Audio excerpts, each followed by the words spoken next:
What's happening? Benton here. Nobody's here though because the live stream just started. I think about that sometimes with respect to my sign on, my broadcast sign on.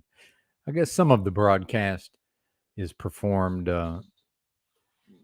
for the replay, I suppose. I guess we could call this the Freedom Grower After Show. Freedom Grower, aka Dick, was just live. In fact, I wasn't going to do anything today with respect to live streaming, and then he went live, was having some technical difficulties, so I called in at the start of his stream to try to help him out. And then I guess just my moral support alone caused his technical difficulties to clear up, so that was good. So, how is everybody today? Guess we should just wait around for some folks to show up. Hey, Rob Cleveland's here.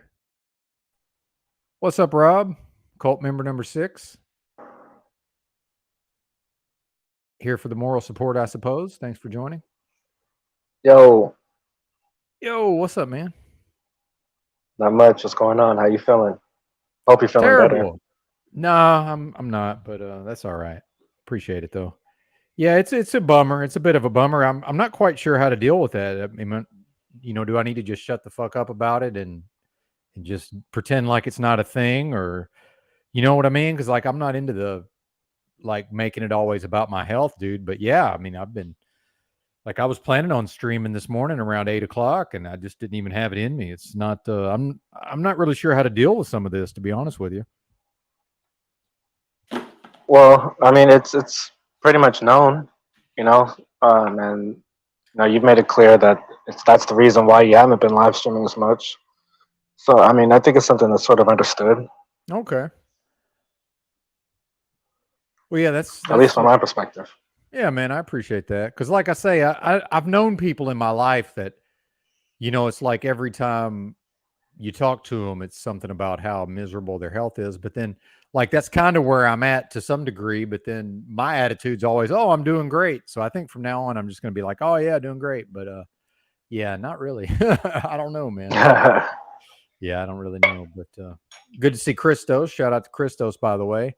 Benja wants the Dick review. Actually, I didn't see the entire stream, but I did enjoy the diet conversation, the Lou Bass with the veganism and all of that. I always like that kind of talk. I do find it curious how people get very emotionally invested.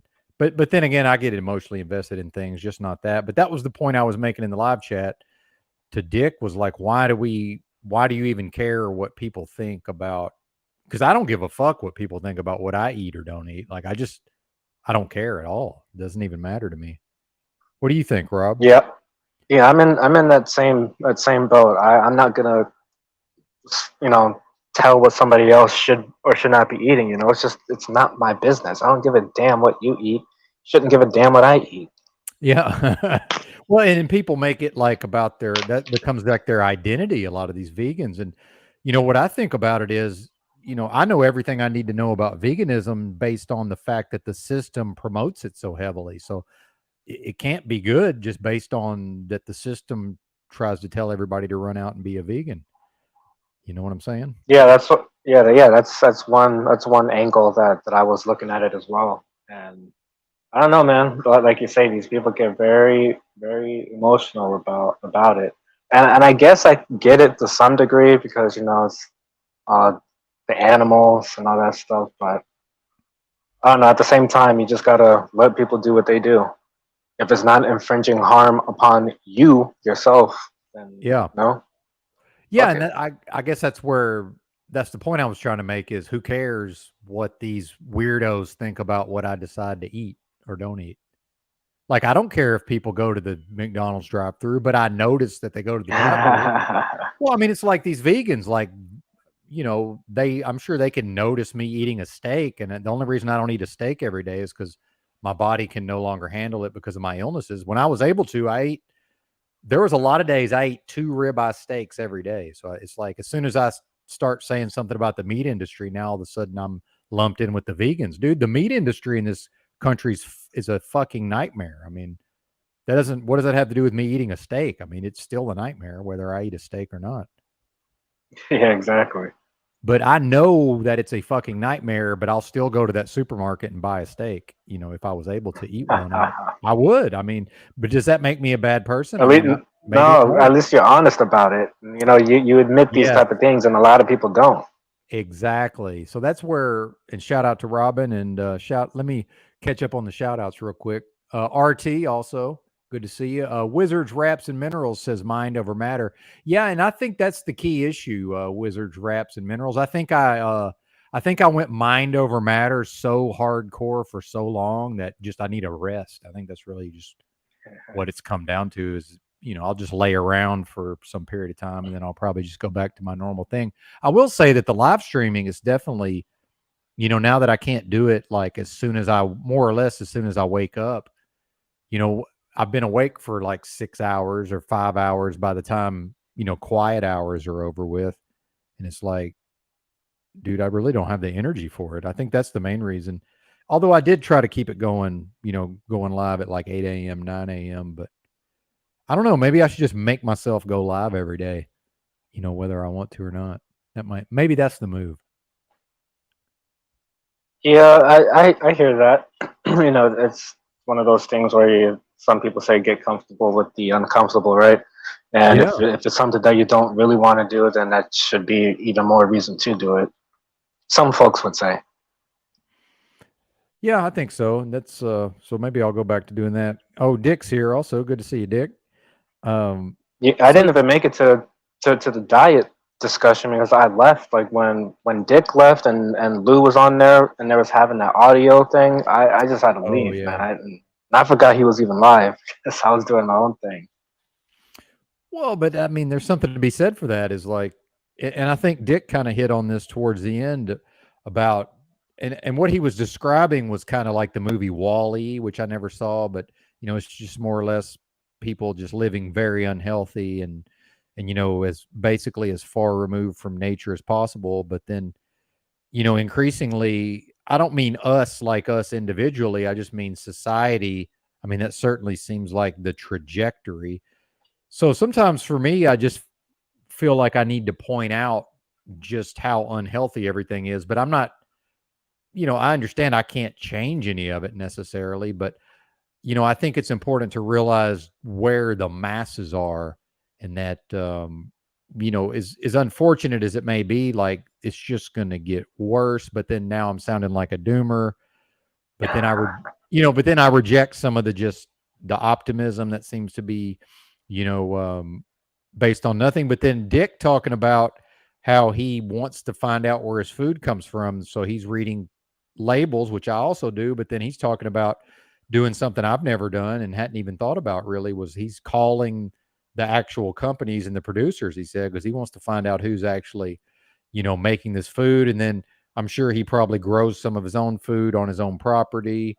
And by the way, I love meat. Like I'm just talking about the actual meat industry, uh, if I was a rancher or if I had my own, and I realized I could have my own ability. I just never, I never developed it. But if I had made it a priority in the past to develop the ability to, have control of my own animals where I'm the one that's in charge of every step of the process, to me, that's not, when I say meat is murder, that's not what I'm talking about. I'm talking about IBP, Tyson Foods, all Mhm. these, ConAgra. I think somebody mentioned like all these gigantic conglomerates. That's what I'm talking about. I'm not talking about, somebody having a chicken and wringing its neck. Like dude, I'm from Arkansas. I never had to kill a chicken myself, but when I was a youngster, it wasn't that unusual that just somebody had a chicken and killed it and ate it. That's just normal for a lot of people, I think. And so I have no problem with anybody eating an animal. I mean, who cares what I think? But I think it gets misconstrued sometimes. I think just because people are maybe they're a little sensitive to the whole vegan versus meat eater thing, and that's where I'm coming from on the well. I don't care what people think about the fact that I love steak, dude. A ribeye steak is chock full of nutrition that my body needs. Like nobody can deny that. And my sister's actually a vegan, which is very unusual for somebody from Arkansas, and she went vegan a few years ago. And that's what I told her. I said, look, the fact is, you cannot debate me. The fact is, ribeye steak is chock full of nutrition that my body needs. Like that's a fact. But she doesn't want to hear it. Like she's just like won't talk to me about it. You know what I'm saying? But it's like it's a true fact. Like it's very nutrient dense food. Like nobody can debate that. What do you think? uh, I don't know. I did the vegan thing for a little bit. Um, excuse me, I had to clear my throat. But Yeah, see, I'm just I did it assuming for that well, sorry, I'm just assuming that you eat meat, but go ahead. yeah. Well, I do, and I Okay. did the vegan thing for about a year, and I don't know, man. Like at first it was going well.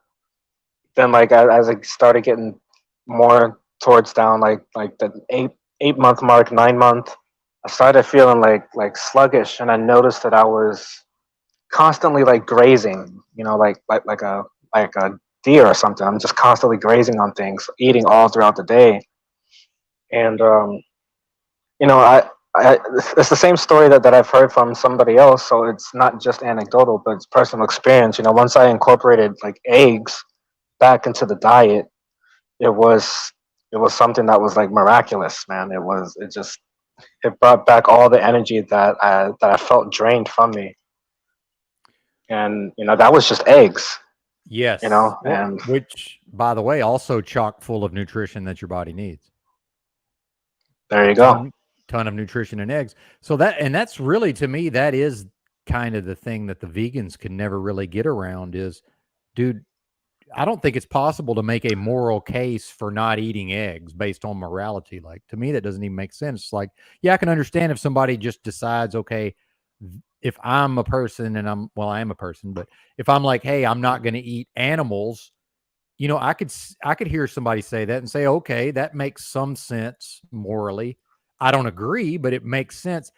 What moral it makes no sense from a moral standpoint to be like, I'm not going to eat this egg that came out of a chicken and it can never become a chicken.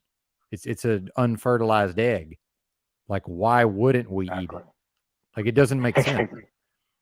Exactly. Exactly. And but what do the vegans say about that? See, I don't even know what their argument is about eggs. Yeah, I don't know either. I don't. Like I said, I don't give a shit about what they think or Yeah, anything like that. exactly. So I don't care enough to listen. Yeah, I guess the previous conversation got me interested to some degree. I guess you would have to maybe talk to Paul about that. But Oh, I think he's more of a vegetarian. I'm not quite sure though. I think I heard him say vegetarian. I'm pretty sure I've heard him say that before. Because I know he said he eats a lot of pizza, and if that's like any kind of well, but if that's any kind of processed pizza, it's definitely not vegan. You know what I mean? Like, Right, right. I guess it's technically possible, but I doubt he's procuring vegan pizza. Oh, Yeah, that's funny. yeah. Ginger Ridge eats cigarettes and bacon for breakfast. I love bacon, by the way. I tried to Bacon, that go. shit's so fucking gross. Oh my god. Oh, you don't like bacon? Well, yeah. Well, and culturally, your people seem to have they're a little more resistant to the pork than the white man, just on average. On Yeah, average, I can't eat that. That shit's fucking gross yeah. to me. Well, I mean, but a pig is a filthy animal. I mean, we can all agree but it's delicious. It's a delicious filthy animal.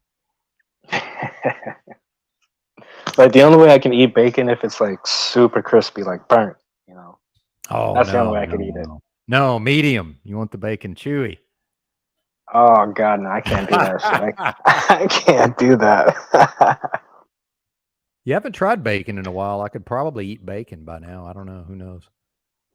What's up, Provo Kid? Good to see Provo Kid. I Shout out gotta, Provo Kid.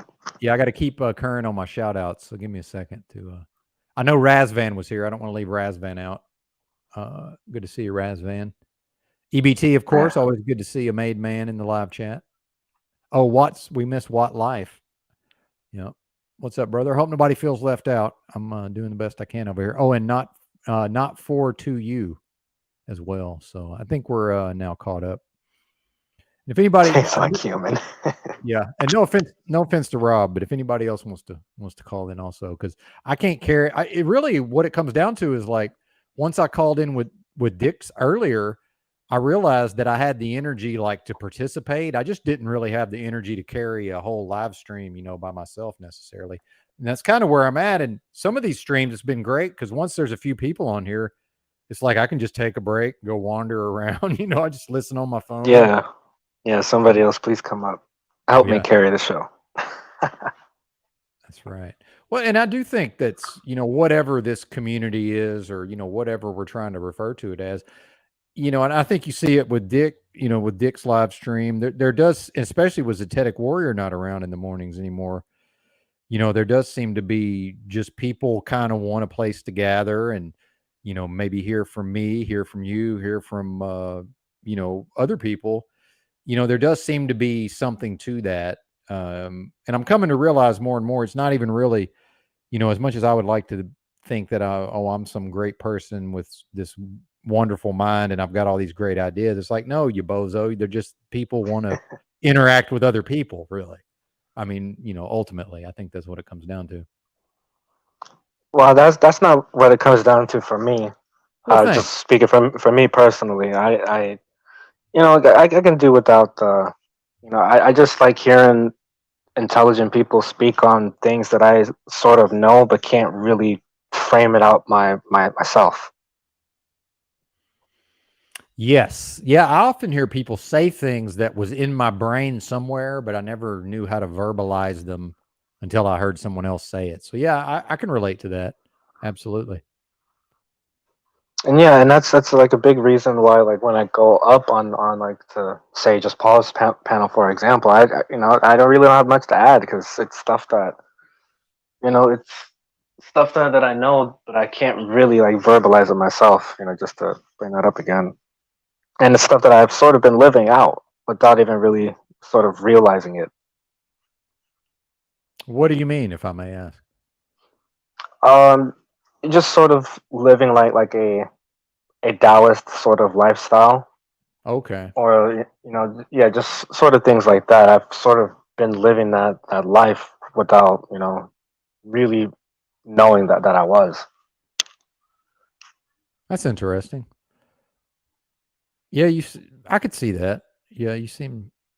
Yeah, I think I know what you mean. And it also helps being like an outcast, you know.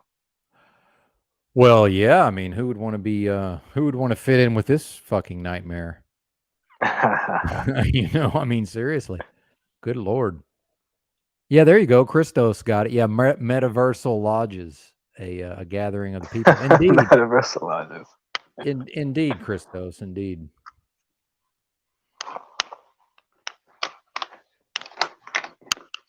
Yeah, that's good stuff. Well, and all the pork talk too. It reminded me that I am a Razorback, and so that's a pig, Yeah, you know. But then we eat a lot of pig. But then we're also that's like our mascot. that's Not yeah, that's funny. not sure how that works, but yeah.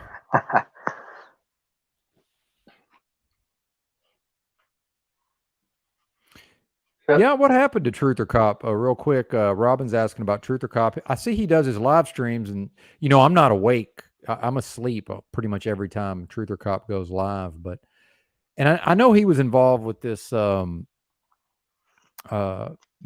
trucker convoy and all that. And I've been a pretty outspoken critic of that whole thing. So I wonder if I got on his nerves. I'm always kind of thinking I did something, but then probably he's just been busy. You know what I mean? Because he used to participate over here quite a bit more than he has lately. But I've seen him drop in here and there. The lady he live streamed about yesterday is is that L? Okay, she's actually Robin. She's from Croco. She's from the Croco universe, I believe. Unless there's two L's, so I might actually be thinking of the wrong one. But I believe L78 is Croco's L, I believe. Yeah, I haven't seen that yet. EBT. Any value in trying to do some replays of any of that. I haven't even watched any of it yet. EBT says Truth or Cop was on. I mean, I guess you mean over on Get Chalked Up. And I do like to see. I'm glad that people are doing the evening stuff, especially since I'm asleep. At those hours. Although maybe I'll start staying up a little later. Who knows? And then I've got this whole deal going with, I have money to live for now, but then at some point, I'm gonna have to go back to work probably. Like right now, dude, I don't even have the energy. I don't think I could go back to work right now. And then I'm looking at maybe buying a car, but then I know Rob is in that situation as well. But then, like I walked to Walmart this morning to do my shopping. It's $3.33 a gallon. Dude, even when the stuff is cheap, it's still too expensive. And I don't see that changing anytime soon. Oh, cool. We got GRP in the live chat. We're saying that you're missed around these parts, GRP.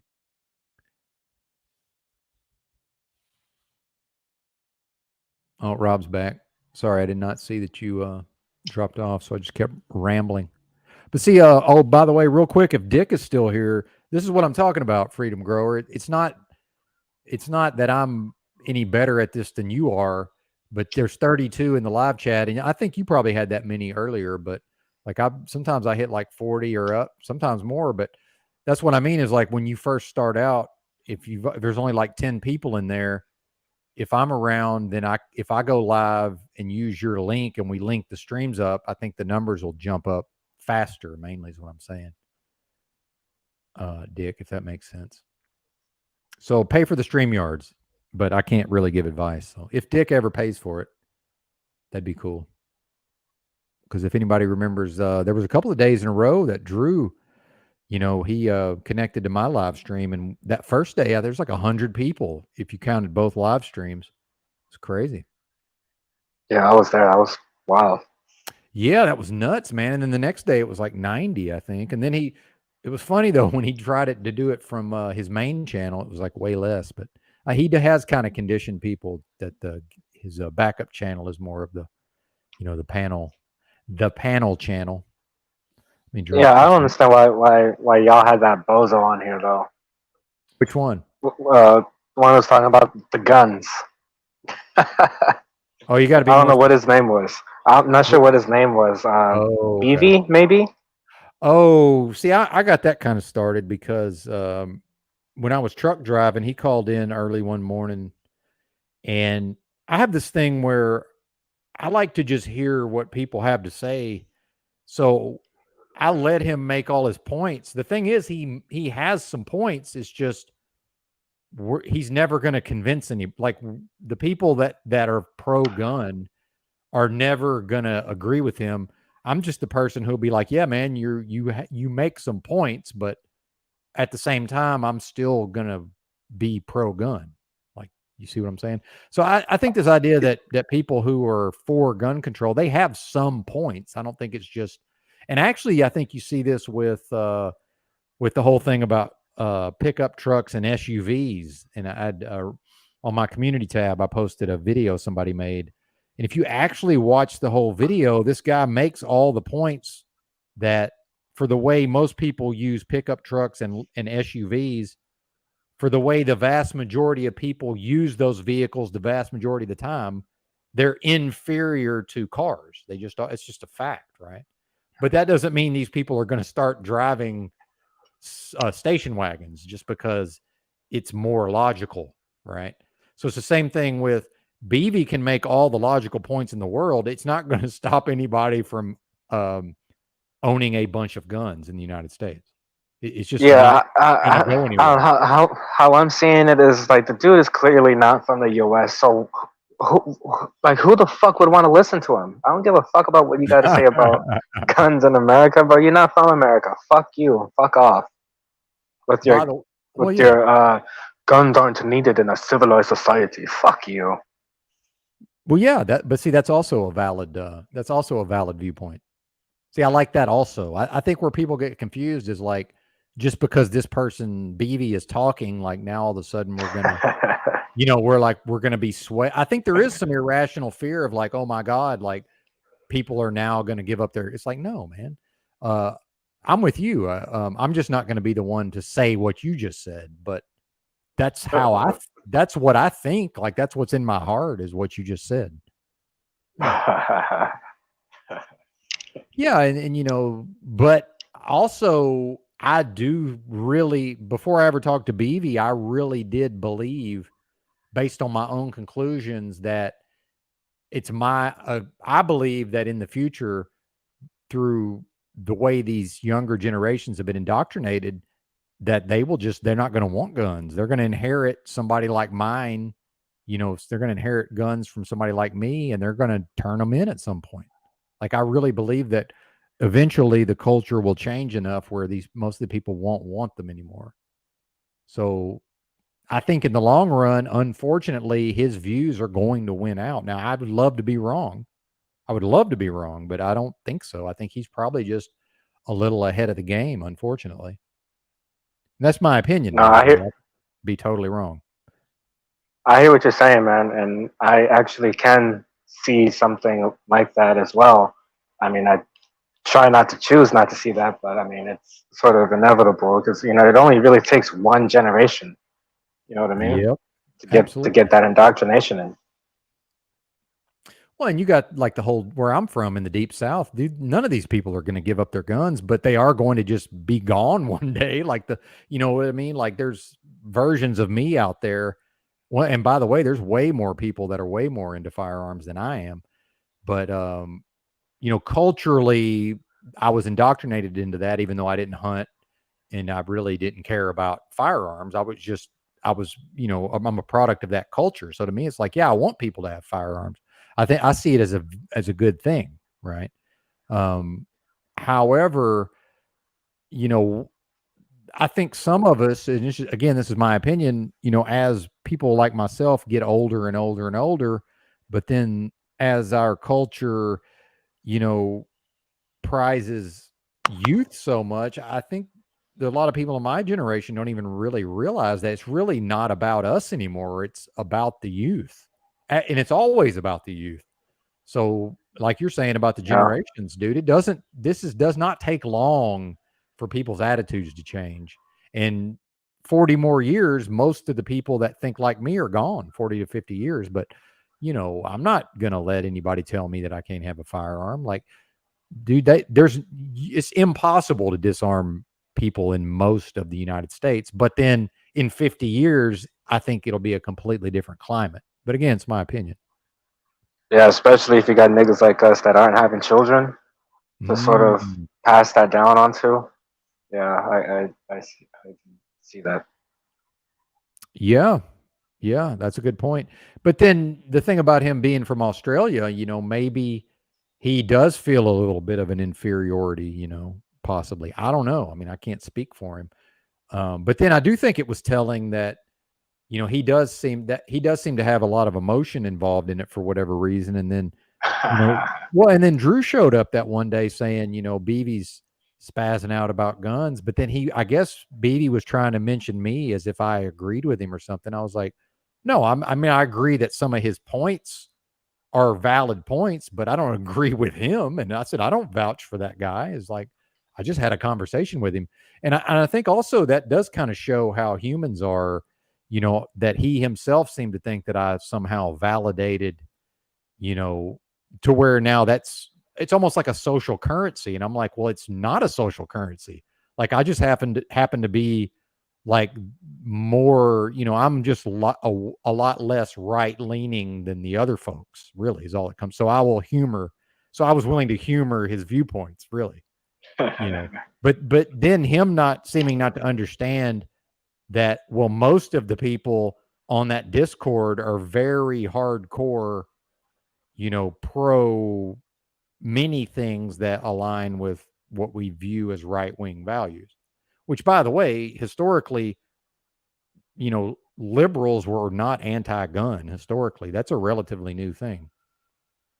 Like Bill Really? Maher. Yeah, we think Bill Maher is some leftist communist. No, dude literally owns a piece of the Dodgers. What's more American than baseball?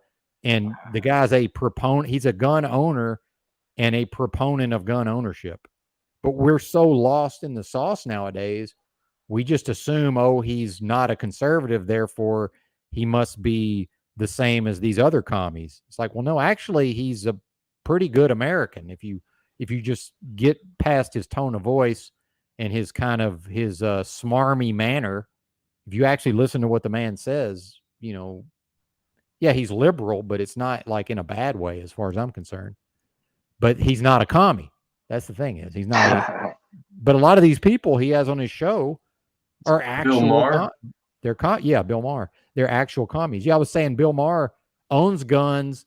He talks positively about guns, and he invested in the Dodgers, the baseball team. Which again, what's more Is that the American? guy that sort of looks like Pat Riley? Bill Maybe, Maher? possibly. He's well. See, I'm old, and he's More been school. famous my whole life for the most part. So I'm just Guess I used to can just everybody Google him. knowing who he is. But yeah, then that's another thing. See, that's another thing my generation and the generations, older than mine don't seem to understand. Like we have some of these references for some of these famous people, but then to the younger people, they don't even know who the fuck I'm talking about a lot of times. Well, But when with me, I generally don't know who anybody is or like anything because I'm kind of sheltered like that. I don't really watch a lot of movies or anything like that. I feel you, Rob. I always tell people I'm very uncultured, but that's not necessarily a bad thing at times. Like when, yeah, it comes to movies or actors or personalities on the internet slash TV. I hear you on that, but I do know who Bill Maher is, and I okay, agree Okay, with yeah. what you're saying, Ben. I never you seen don't. this show. I just recognize his face. Well, and I'm not here to pump up Bill Maher because look, a lot of people in these circles hate his fucking guts based on his tone of voice alone. I mean, and I understand he comes across a certain kind of way, but he did come up in comedy when a person had to actually have some actual talent. Unlike now, he actually, had to put in a lot of hard work and work on his skills and all of that, in order to earn a living. So I think there's something to be said for that personally, but it's not like I'm some huge fan of his, but if I happen to see, a video of his, I watch it, and I usually enjoy it, but I don't seek out that material. But I think what's I've found interesting is how much people who align with conservative values just can't stand him. But he actually agrees with a lot of he actually thinks like them on a lot of subjects. So I find that fascinating. Yeah, he's like, it's arguable that he's like some part of the system, gatekeeper as such, or controlled op, but like honestly, there is that lens where he is kind of the archetypal moderate, even though I don't even like to use that terminology or even go into those areas because it's still like playing into the system, I guess, the whole idea of being a moderate. But Yeah. I do like.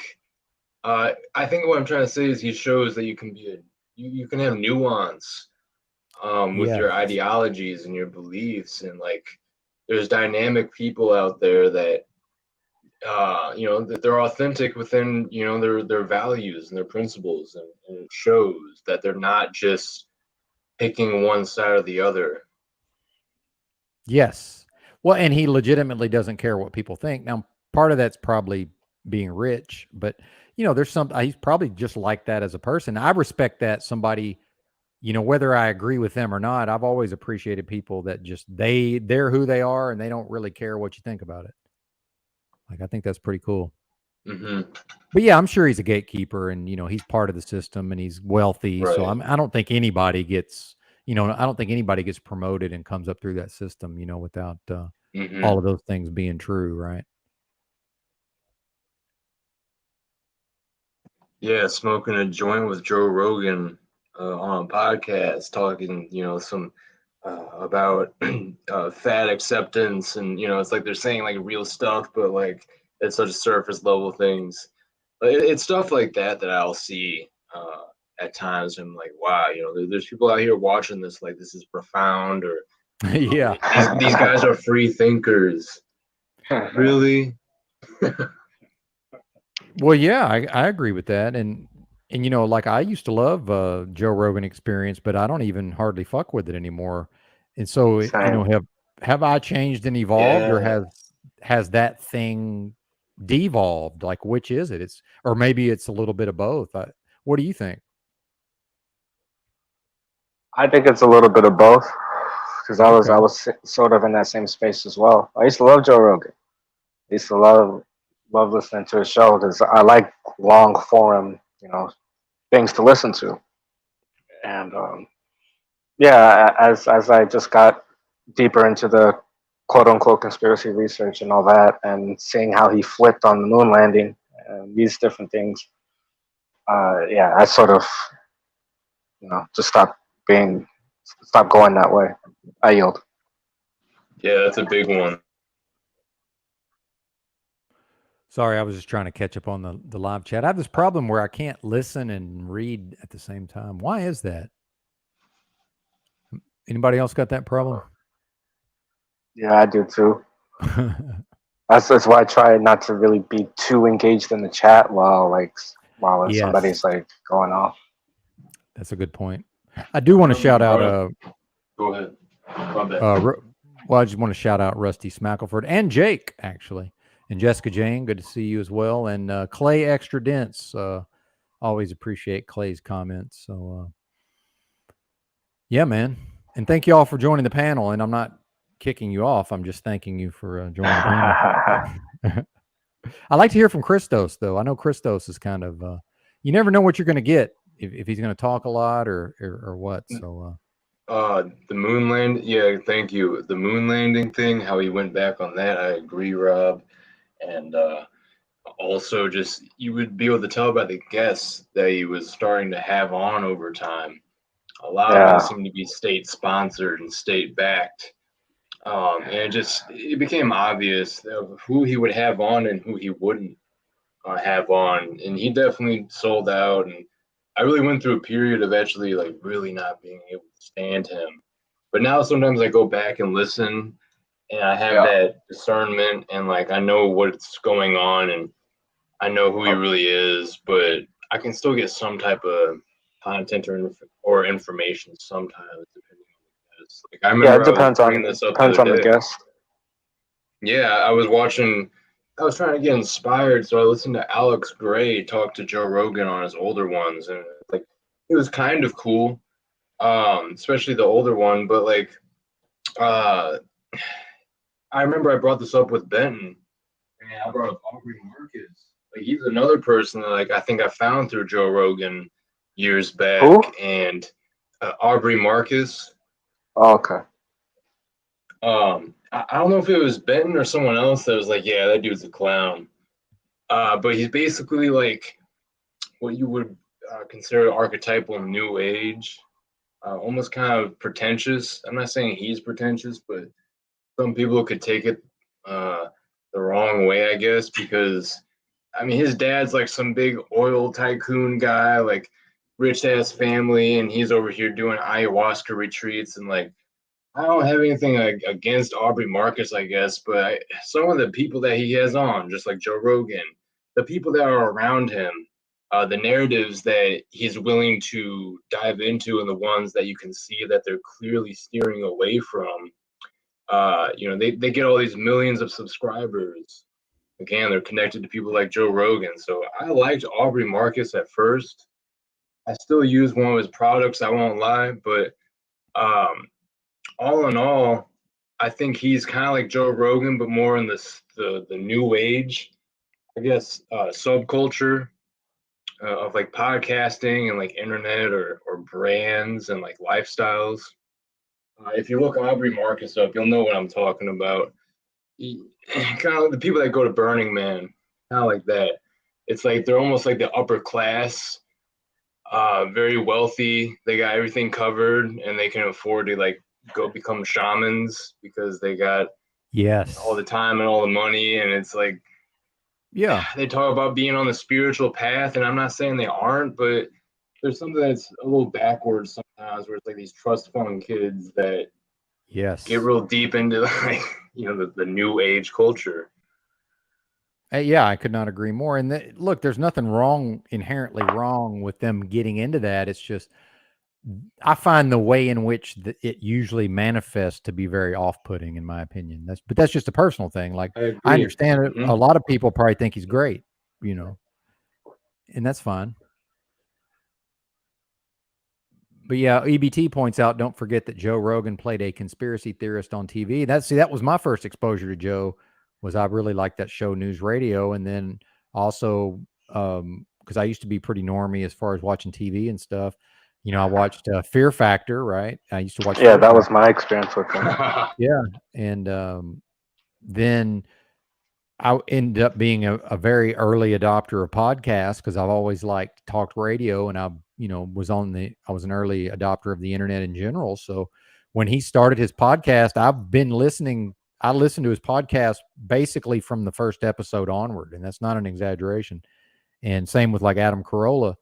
And really, the only one I missed that was a long time podcast was that Smodcast with Kevin Smith. For some reason, it took me a long time to find that, and I don't really even listen to any of these on a regular basis anymore. But and Joe was straight up, and somebody mentioned the moon landing and all this. I think you guys did, dude. He was straight up, Kennedy assassination, moon landing. Like that's how he launched his show.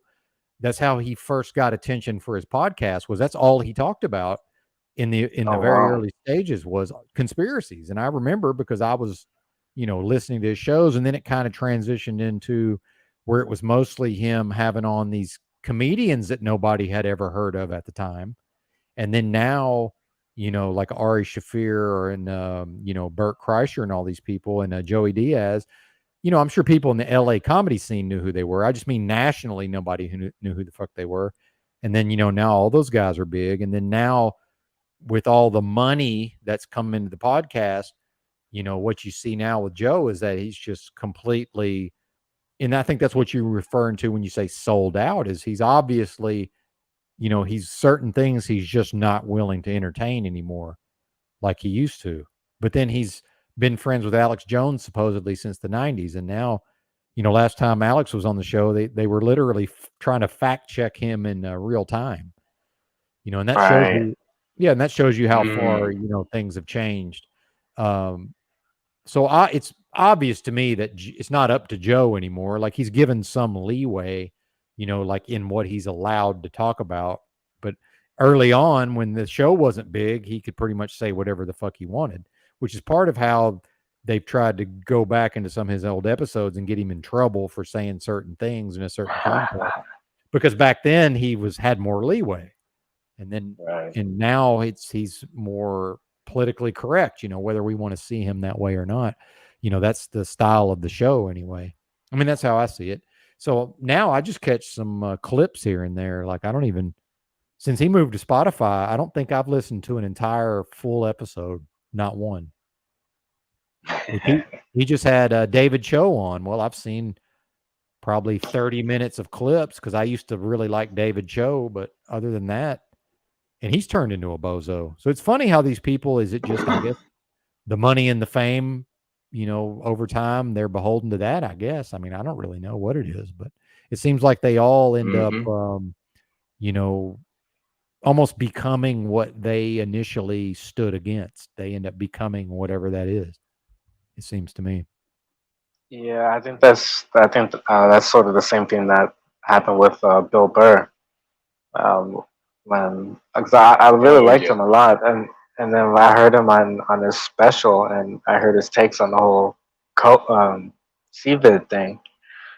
I was just like, damn, like wow, this is it's crazy. He was just. Yeah, he's a punk now. But I actually went back to listen to some of his stuff, and it's I don't know. I guess since we're past it now, quote unquote, um, you know, he doesn't really talk about it now, but I don't know. It's still good stuff to me.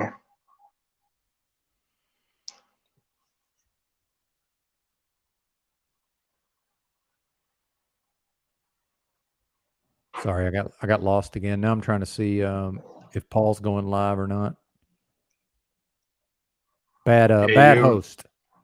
No, you're good. I noticed that it was quiet for a second. I was about to hop in, unless you or Rob was going to say the No, 30 get hours it. of meditation. Nice. I brought up Alpha Brain. It's a supplement uh, by Aubrey Marcus's company that he used to own called Onnit, Onnit.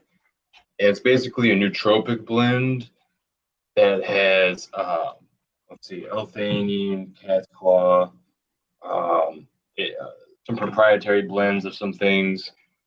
I think I don't remember what else on it. Beta glucan. There's a couple things I can't pronounce or I don't remember at this point, but anyway, it's a nootropic, so it has all these Bacopa, I think is one of them. It has all these cognition enhancing effects, and it's not one of those things that's like hyped up and you just feel a little something like a little buzz, and you're like, oh, this is not really anything. If you've never had some of these herbs and roots, you'll 100% feel it, and it puts you in a flow state comparable to like caffeine, maybe, but just I guess not as much of the physical like jolting energy. It's more of a fluid, like clear headspace and better short-term memory. Just it likes helping you study, or I don't want to compare it to like Ritalin or Adderall because it's not like that at all. But I guess you could say it's like a more tame, more natural version of a stimulant. It's like a non-caffeine stimulant. It has a lot of things that when you put them together, it almost feels like a stimulant. I mean, it is. It almost feels like caffeine, is what I meant to say. Um, or you can even combine it with caffeine. But I was going to bring up, Ben, have I asked you about lion's mane? Or have I Yeah, brought up this on it alpha brain before here on the stream? yeah, we've talked about it, but it's been long enough ago that it's that'd be a good topic for sure. Yeah, I think nootropics are very interesting. I feel like a lot of people don't even know for real about them unless they're in the health and nutrition space to some degree. Yeah, I do good on the lines, man. I actually I I take the best. I'm on the capsules. I know you can do liquid also, but I'm on the best one I've been able to find. It's very expensive, but yeah, I think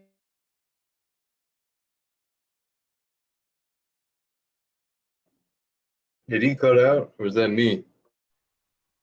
Yeah, I think you cut out. oh, I might have. Yeah, it's Oh, there you telling me go. I don't have much of a signal right now. Let me make sure I'm on the right internet. Yeah, I don't know.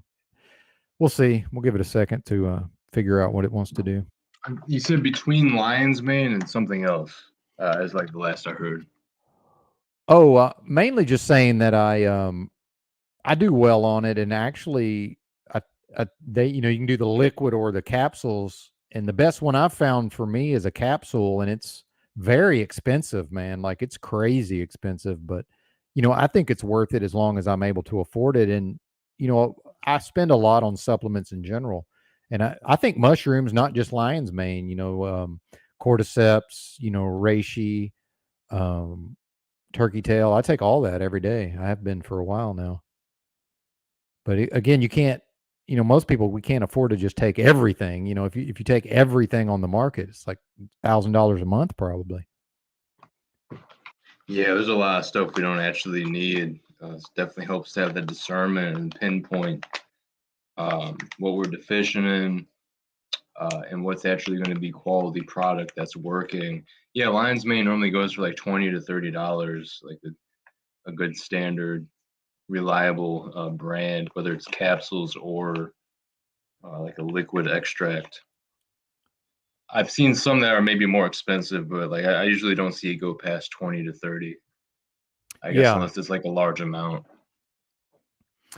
Well, I'd have to go find the bottle, but it's definitely this one's more expensive than some of the other ones that I've tried. But and part of that's just a luxury of I had a high enough income to do it. But even just the regular stuff I've tried, it's all been pretty beneficial. But then you get into the, how is it prepared? Is it dual extracted? Is it only, hot water extracted and all that?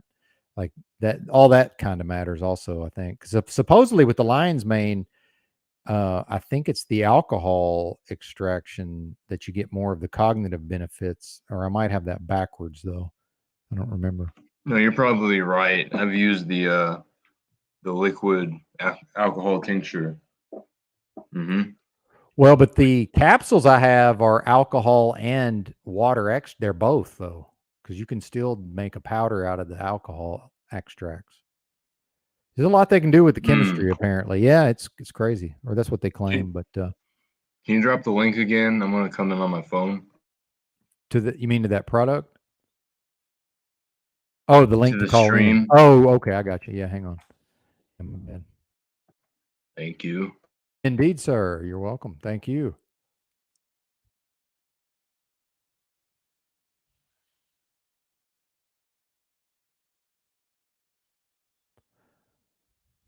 But yeah, I always wanted to try the Alpha Brain.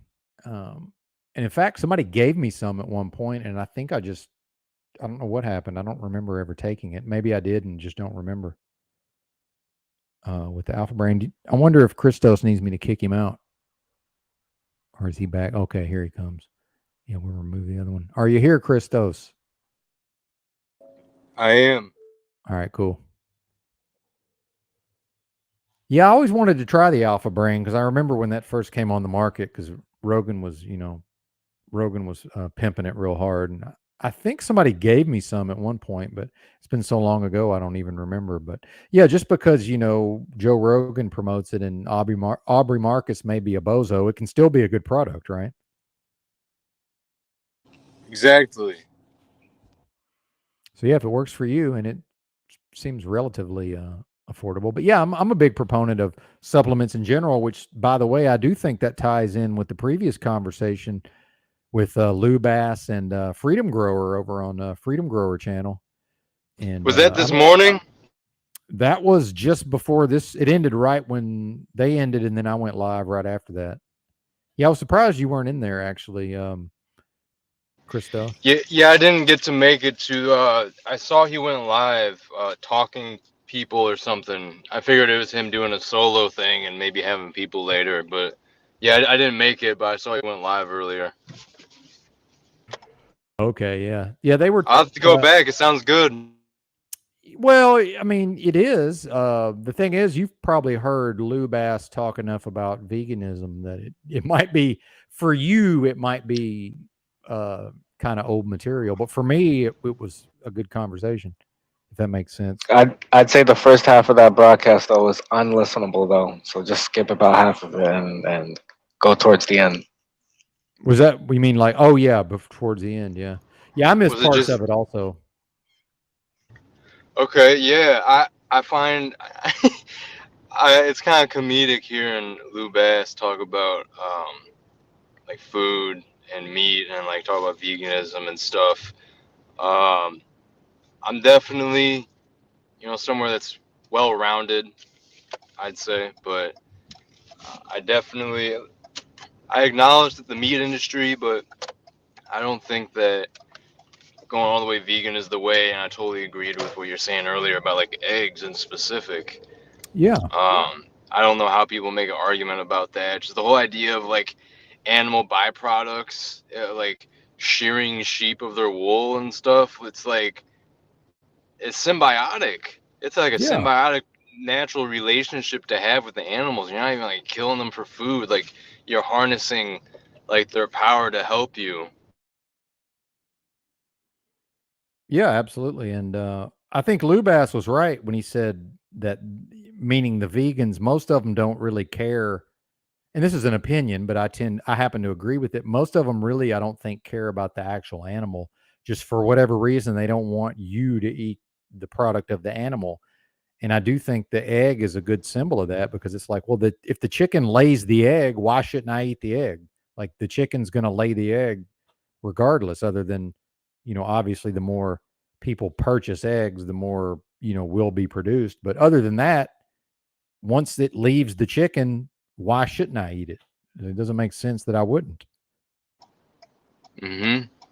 It's not going to become a chicken. It's not fertilized. It's not going to become a chicken.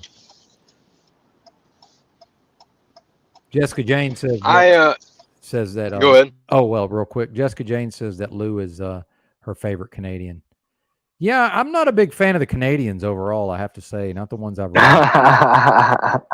You know, when I meet them in real life, they seem fine, but the ones I've encountered on the internet, just not a fan. Other than Lou, I got no problem with Lou. But yeah. What about OTW? Oh yeah, he's all right. Yeah, I like because he's got a sense of humor. He has a sense of humor about being Canadian. I like that. Yeah. Yeah. Well, maybe I'm wrong. Maybe it's just it's No, mainly that I've been patriot feeling the same Canadian. way. Yeah. Hey, always good to see Roy Duggan in the chat. He said vegans and ignore the fact that their ideology will result in mass eradication of domesticated animals, rather. Well, and this, you can't. A child has to eat. That you can't have a vegan child, man. They can't mature properly. Like that should tell you everything you need to know. Yeah. There it is. But I mean, I don't even really care. I guess just their conversation was so interesting. It actually sometimes I don't have much to say, and then I hear a conversation or I listen to a video or something, and it makes me want to talk. So that's pretty much what happened today. So Yeah. Well, who exactly was telling? Because Lou and Freedom Girl, they both eat meat, right? They what now? Now both Dick and Lou, they both eat meat. So who was like, was somebody else up there arguing for veganism or something? No, I'm not even really. Oh, okay. I don't like debates personally. I just like to hear a conversation personally. I don't. Oh, okay, okay. I We're don't just watch. having a discussion. I don't watch any of these so-called debate channels. I mean, no, I don't watch any of that either. stuff. No, I can't. I can't deal with it. But I like to debate. But me personally, I've always been more. I like to do it on message boards in a text form. For me personally, I guess more it's just the doing it, in a spoken form or in a real time form.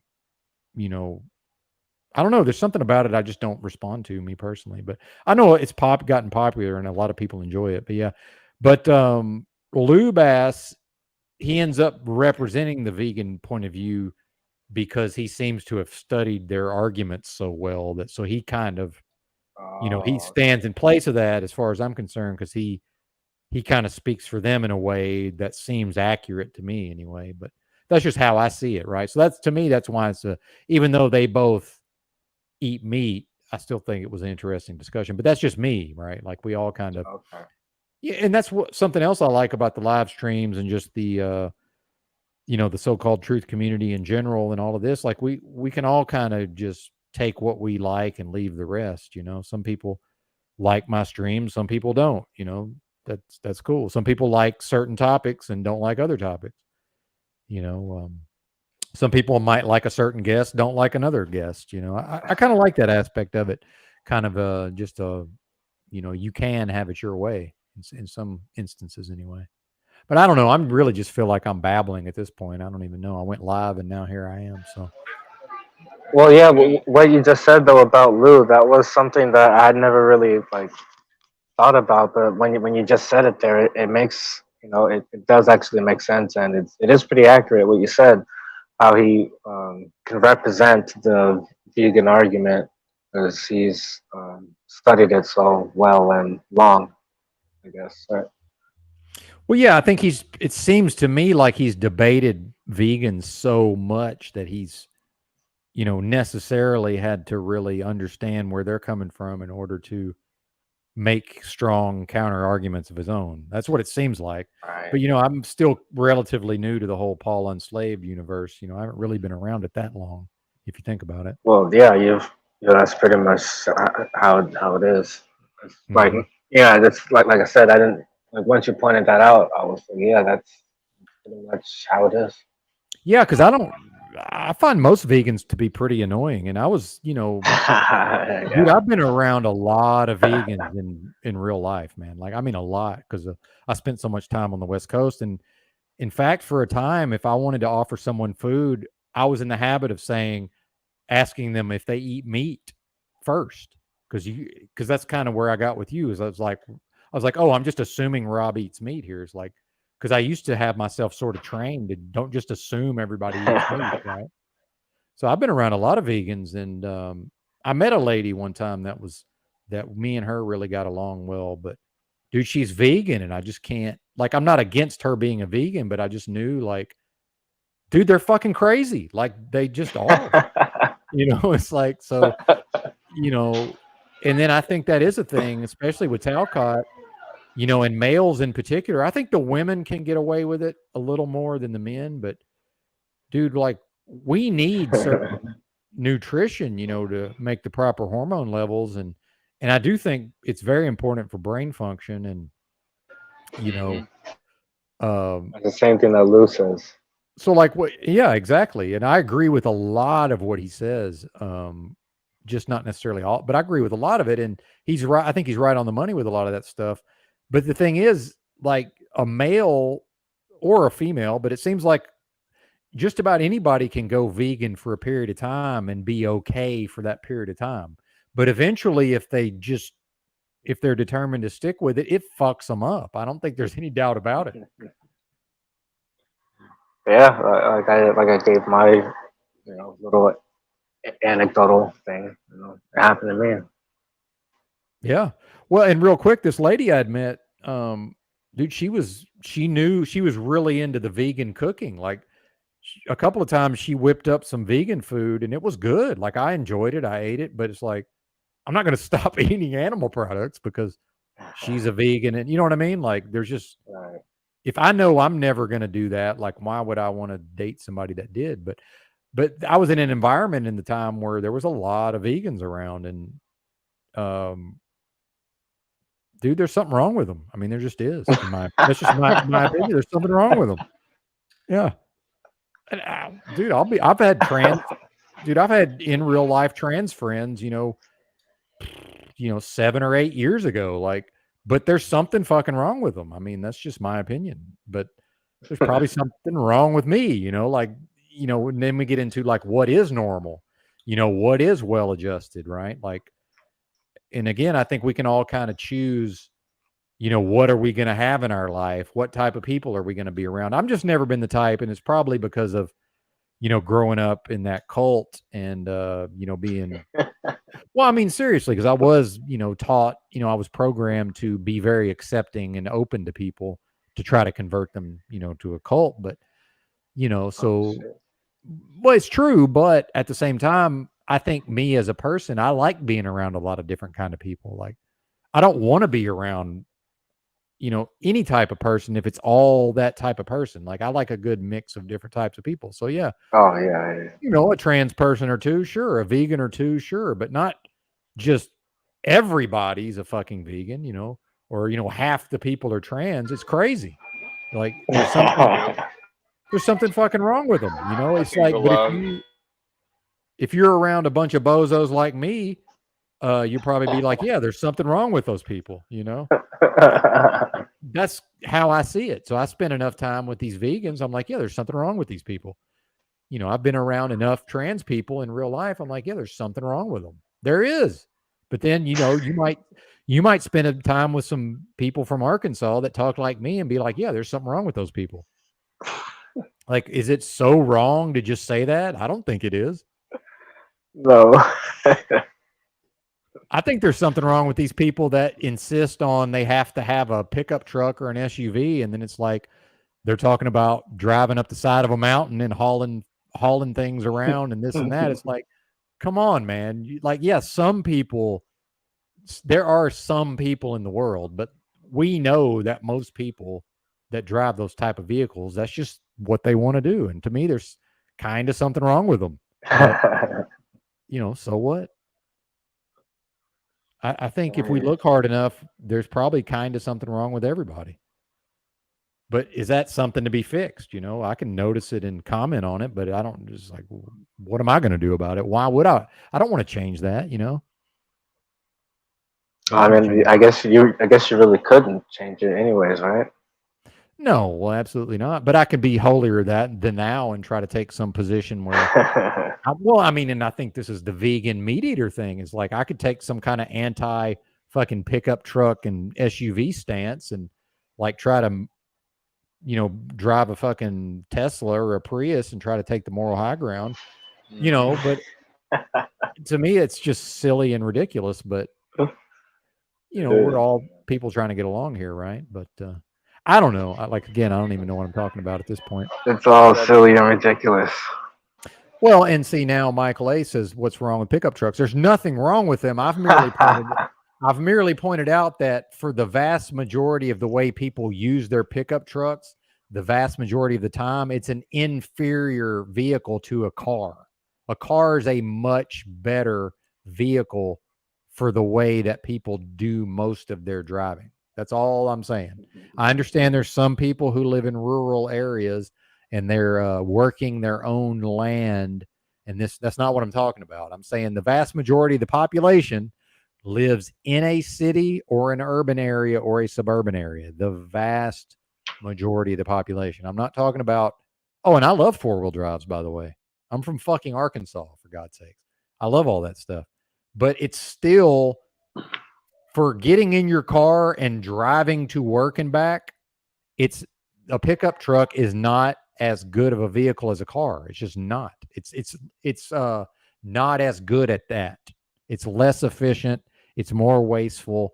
It's less fun to drive. All of those things. It's actually less safe, believe it or not. But I don't care if people want to do that, but I'm still going to notice that people are doing something that really doesn't make a lot of sense.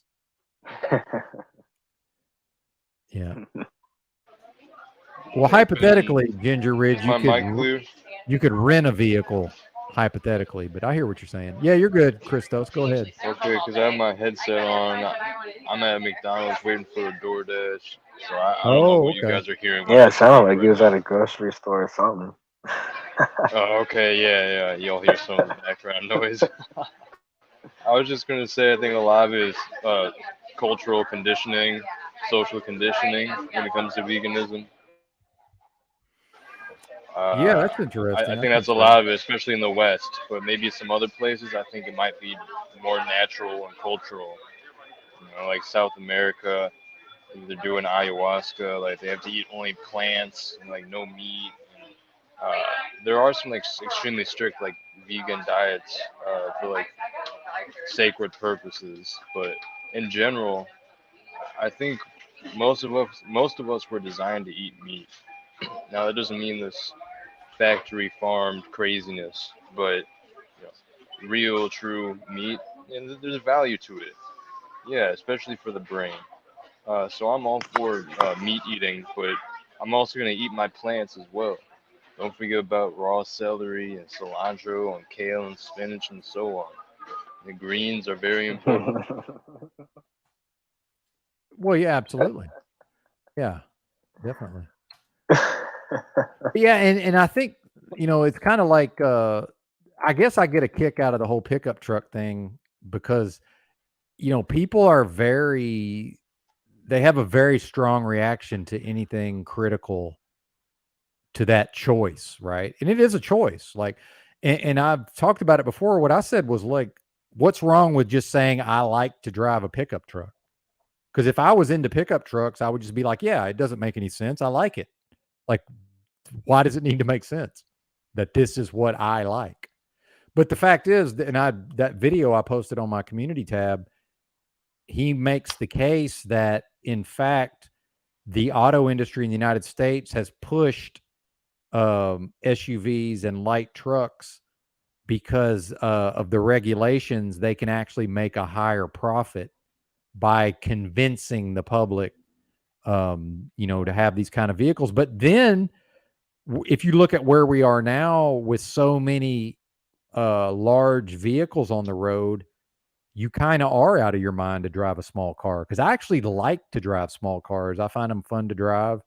You know, I definitely, with the fuel prices, you know, I like that they don't necessarily use less fuel. That's kind of a case by case basis, actually. But you know, that's a myth. It's just, oh, because it's a car, it's a gas saver. That's not necessarily true either. You got to really run the numbers on that. But, you know, if everything out there could, you know, is so much larger than a small car, you, at this point, you kind of do have to be crazy to drive a small car. Nah, fuck that. I'm still gonna be driving a small car. Fuck all that. Yeah, yeah. Well, and then, but some of that is just the like if you're in a sedan, and so here's what we're talking about. Here's one of the things that I never knew, and I'm into all this useless trivia, and I like to put a bunch of information in my brain. But I didn't realize this, although I may have known it in the past and just forgot. But like for a passenger car, like the front and rear bumpers can't be above a certain height. But see, that doesn't apply to light trucks and SUVs. They can literally have as high a bumper as they want. So like when I walked past this pickup truck this morning in the parking lot of the motel, dude, the hood of that pickup is it's at shoulder height on me.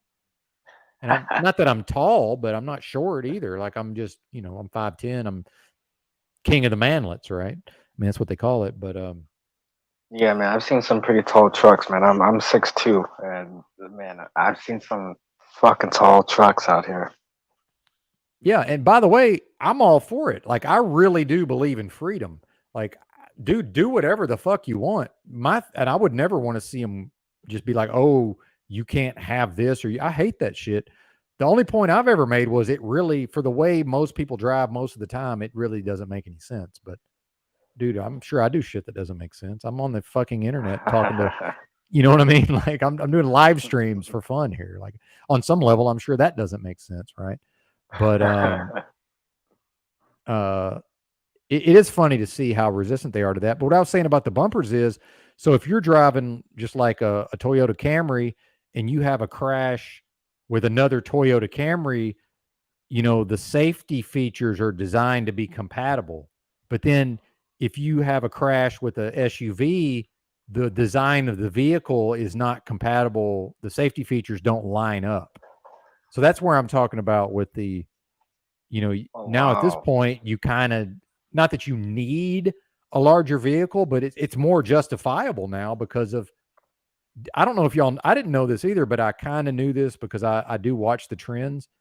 Like, for example, Ford stopped making cars. I don't know if you knew that. Like Ford just doesn't I make did cars not know anymore. that. I think they're still going to make the Mustang and like maybe one other car, but like Ford Fusion and all these other cars, they just got rid of them. So basically, that's happening industry wide in the United States. Like it's going to be like it's like 70% of the sales is like light trucks and SUVs, and it's just going to go up. So this is how it's going to be, So at a certain point, it's like, Wow. I do prefer a smaller vehicle. However, do I really want to be out here amongst these, canyoneros? Bozos. Well, and just these gigantic vehicles. Do I want to be out here amongst them in a Nissan Versa, which I used to drive? Because I didn't, it was like I don't see it as my self-image, right? Like it's not a stand-in for like how I view myself as a person. And I drove an 18-wheeler, so I'm like, at one point somebody kind of was making fun of my car, and I was like, dude, I drive an 18-wheeler. Do you really think I care what y'all think about me driving around in this little go-kart? You know what I mean? And by the way, getting out of the big rig into that little bitty car, it's kind of fun. It's like almost like the opposite. It felt like a go-kart, I'm like zipping around in this little thing. But yeah, I don't care what people do. Do whatever you want, I But find yeah, it. but when you got bozos behind those big vehicles, it's sort of a different story, you know. Well, I mean, but that's the general public. I mean, we're Right. stuck. We're That's what I'm stuck with saying. them, right? Yeah, yeah, Unfortunately. yeah, we're stuck with them. Unfortunately. Yep, yep. I didn't Ginger mean to cut Ridge. off your rant there. No, you're good. Ginger Ridge is driving a super jacked, huge midlife crisis truck right now. It'll pass everything but a gas station. Yeah, I mean, again, dude, that's one of the things about America is you can, within, and this is changing over time, but within reason, you can kind of do whatever you want for kind of. I mean, not. It depends on what the thing you're trying to do is, but uh, and I guess I'll try to wrap up with just saying, I'm not against that. I think it's funny how people get kind of defensive about it as if it's like, oh, I need this. It's like, you really don't, though. You just want it, which is fine. You don't really need it. It's okay. Does it have to be justified? It's like maybe they just like to drive a fucking, Bigfoot from when I was a kid, the actual Bigfoot monster truck, you know. It's all right to drive around in Bigfoot if you can afford it. Anyway, enough about that. I don't know how I got stuck on that. Ford's not making any more cars. Oh yeah, I think they're going to still make the Mustang, like I said, but yeah, this was like a couple of years ago. They were like, "We're done. We're done with the cars. We're just going to make light trucks and SUV and crossovers." Which a crossover is they're technically they're kind of cars because they're built on a car platform, like a car frame. So it's I guess really what they mean is we're gonna make crossovers and light trucks and SUVs. But Rob is still you're still in the market for a car, I guess. Yes, I am. Mm-hmm. Yeah, I've been looking at this point. It's just like I think I would rather just hang out in the motel until I feel like going back to work, and then just get a job and just all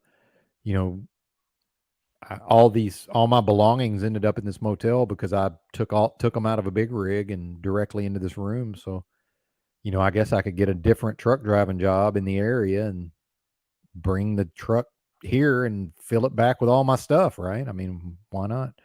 It's just I've just lost all desire to own a vehicle, man. I've just lost it.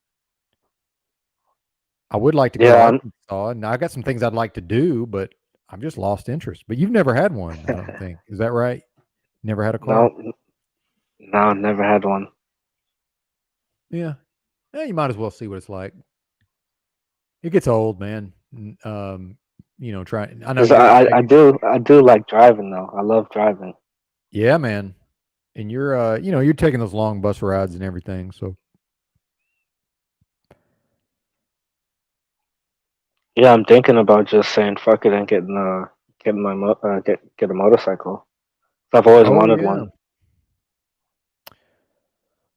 Yeah, that might be the way to go. I like motorcycles, but somehow I knew when I was younger that I would end up killing myself on a motorcycle, and then just now to me it just doesn't seem. It seems kind of, I don't know. I mean, there's a lot of bad motorcycle wrecks, I guess is all I can say about that. But yeah. I mean, there's no security anyway, right? I mean, we're all going to die of something, but Exactly.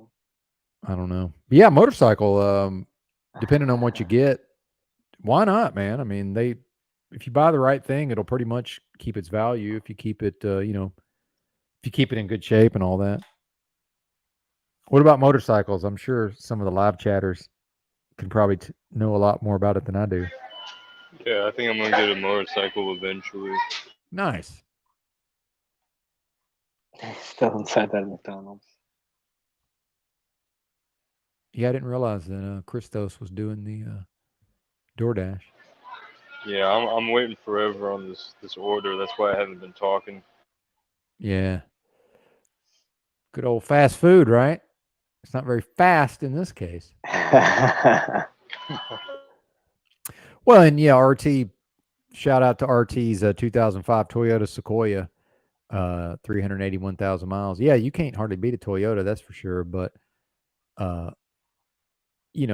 again, it's like I personally would not want to purchase all of that fuel, even if I could afford it. That's just my frugal nature. Like, dude, do you know what the fuel economy is on a 2005 Toyota Sequoia four-wheel drive?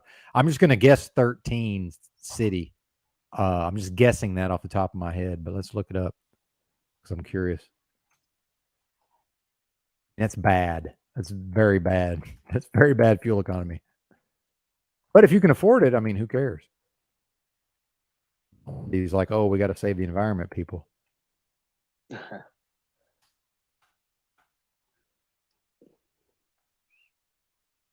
Yeah, I think it's always funny how you say the supply of McDonald's will go unabated. Yes. Yeah. It will continue unabated. Yes. And how did I guess this, by the way? I just somehow knew that a 2005 Toyota Sequoia four-wheel drive gets 13 miles a gallon in the city. How did I know that? It's 15 combined. So 13 city, 16 highway. So if you want to go 100 miles, it's 6.7 gallons to go 100 miles. Yeah, how did I know that? I don't know, but I did somehow. Yay, Benton, the master of useless trivia. Yeah, but yeah, like I say, RT, if you can afford it, then why not? Shit, hell yeah, dude. I really would if I could afford it. I would just drive around in a fucking big rig. I'm not even kidding. I would just drive around in the thing. Why not? Really? Yeah, absolutely. Well, I mean, I kind of did because when I was my last job, it was my only, it was my only vehicle, and they were, halfway tolerant of me. Just as long as I didn't get too crazy with it, I could pretty much just if I needed to go to the store or whatever. But it is kind of a bitch. I'm talking about just the bobtail without the trailer, but yeah, it is kind of a bitch getting in and out of some places. But other than that, What would you say is the hardest part about truck driving?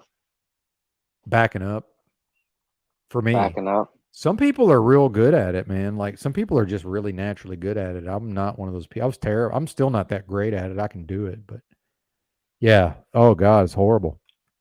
Yeah. But I was particularly bad at it. But I was just determined. I was like, no matter what, I'm just gonna stick with it. So, but yeah, it's fun, man. I love to drive. I really enjoy driving. So those things are fun to drive for the most part, in my opinion. I mean, I like it.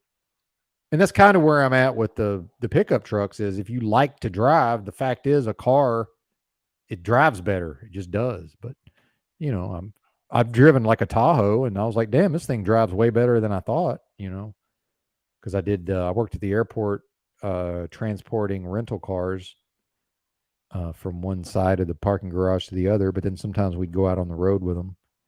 And it was like a 2018 Tahoe. I was like, oh, this thing drives pretty good. So I can see the appeal, like I understand it.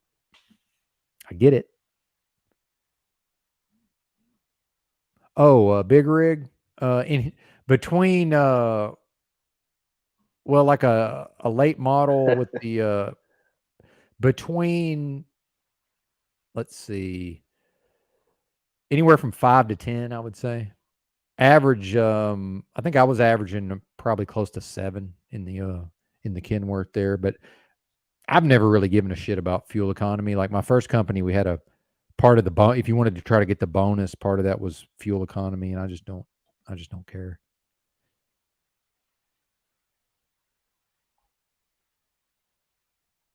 Backing up the trailer sucks.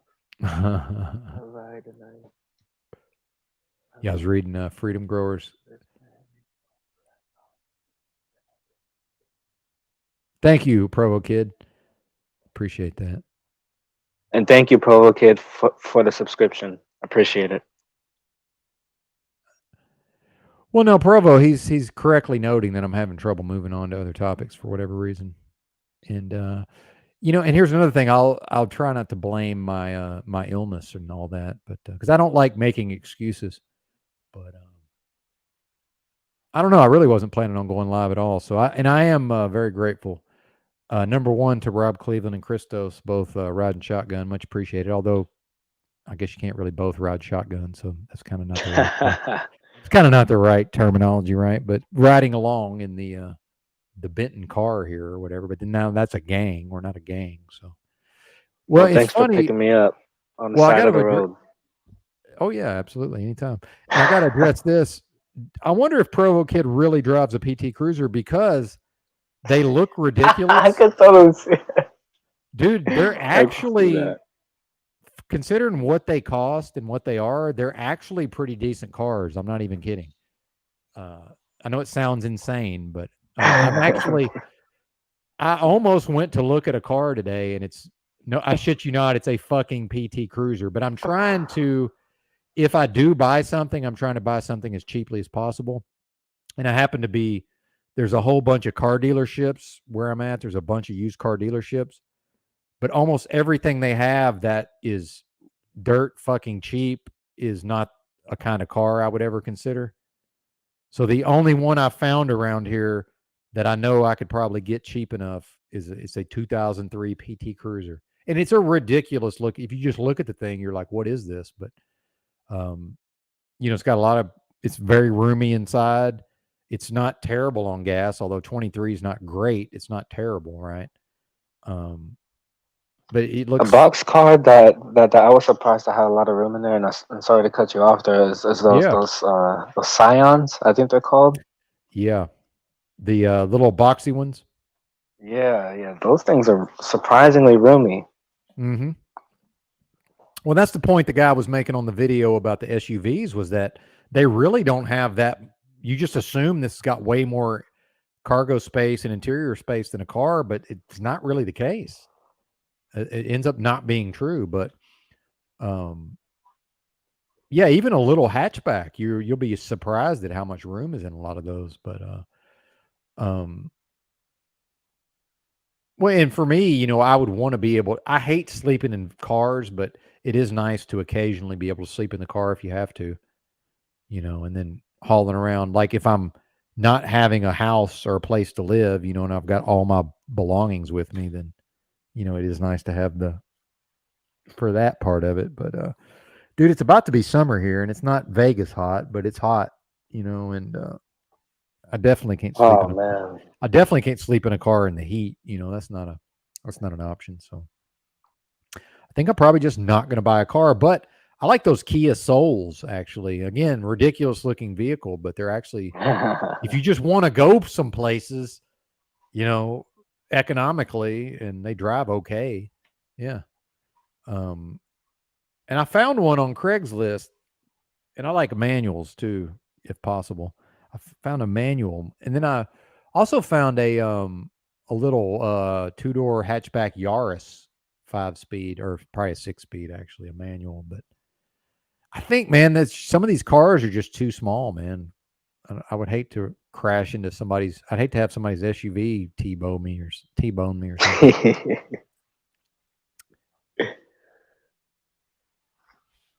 Too bad there's not any of those. Yeah, Jessica Jane, she said she likes a manual. Yeah, that's the thing is free, Dick. I really can't afford anything. Oh, she could work a stick, huh? Sorry. Yeah, man. Yeah, no, manual's fun to drive for sure. But well, That was a terrible joke. Well, yeah, I got it. Yeah, I got it. That was from that they made a big deal about that in Boys in the Hood, I think it was.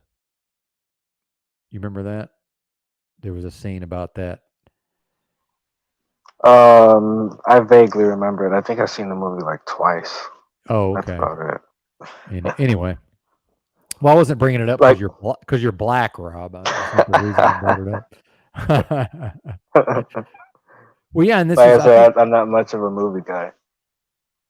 well, this is interesting that Dick says this. He said, "Drive what you can afford."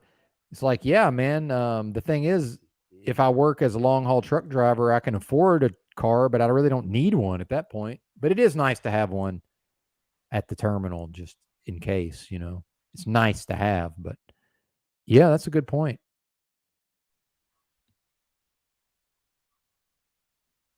Yeah, I'm just trying to catch up on the chat. Yeah, Toyota has somebody with a Lexus GS40 430.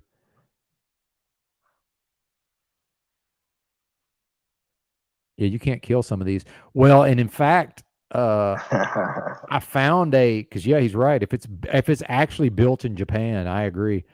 And I was talking about this on stream recently. The cash for clunkers. The fact is, it took a ton of these older Japanese cars would still be on the road, except the government gave people such high incentives to just go ahead and turn them in, and now they're just sitting in a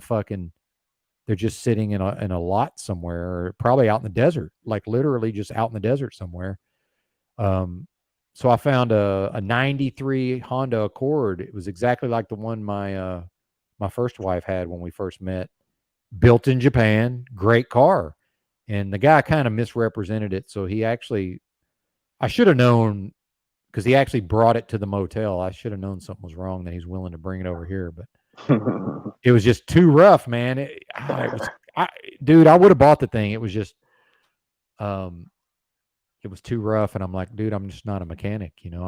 It's not worth buying a 93 Honda and then have to spend, $3,000 getting the thing fixed up. But yeah, they'll go forever. Yeah, pretty much anything built in Japan, for the most part. That's very true.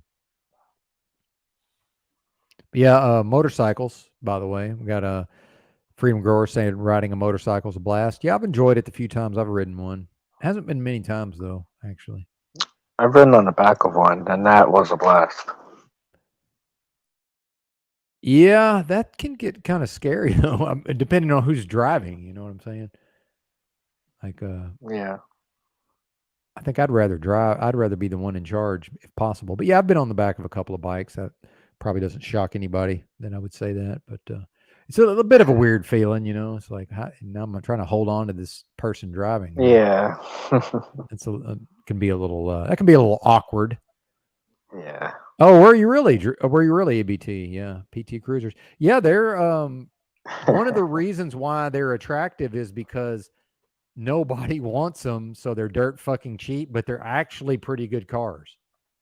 Yeah, surprisingly good cars for. I just think because they're so ugly. Oh yeah, terrible. I hate the looks. Yeah, the looks are god awful. Yeah, well, it's like that Pontiac Aztec or whatever. Actually, halfway. Well, for a Pontiac, they're decent. They're not really decent otherwise, but yeah, halfway decent. But does Provo? Do you really have a PT Cruiser? That's the question. He probably I thinks could it's totally see him driving a PT well. Cruiser. He probably thinks it's ironic or something, you know. But it's a decent car, yeah.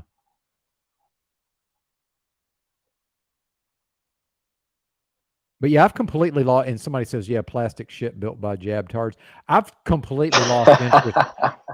Well, and I will say this about, you know, this is kind of this is something in the column of the SUVs and the trucks. Dude, I've totally lost interest in these cars nowadays, man. The only one I really like is the Ford Mustang, the actual, not the new electric one, the actual 5.0 Mustang. But even that's so fucking expensive. Like the prices have gotten so crazy on this stuff. There used to be like a lot of awesome affordable cars on the market. Like that's all over with as far as I'm concerned. So, but I used to be like super into cars, man. Thanks, Rusty. Appreciate it. GRP with the minivan. I have actually been looking at a few minivans. I found a well, part of the problem is I don't have any transportation to go look at the cars, and it's like, am I really gonna spend $50 to take a fucking Uber, you know, 60 miles away to go look at some car? I mean, seriously, it's like, you know, at a certain point, how many? I'm not gonna get to look at very many. I'm gonna be broke, you know. But I found like it was like a Dodge Caravan, which typically should be avoided, but apparently this was a year where the transmissions don't just fall out, you know, at 60,000 miles. And it was affordable, it was in good shape, but it's like I can't physically get there, man. That's the problem for me. It's like I don't have any transportation. How can I go look at the cars, Rob? But then I'm surrounded by car dealers, but then they obviously want way more than if I find the same vehicle, you know, if I find a private individual selling the same vehicle, I can get it way cheaper than what these car lots are going to want for it. Dude, I've been looking at Odysseys. Yeah, I've been looking at Odysseys also. There, EBT. I don't like the fuel economy though on those V6 vans. That's the only thing.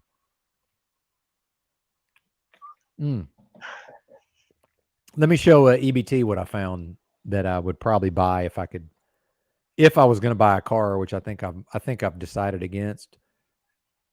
So hypothetically, if I was actually going to buy something, this is what I might get. You can laugh at me all you want, but I think this was, for the money, it's probably pretty decent. So give me a second, Rob. I got to find this. No worries. Yeah, appreciate your patience.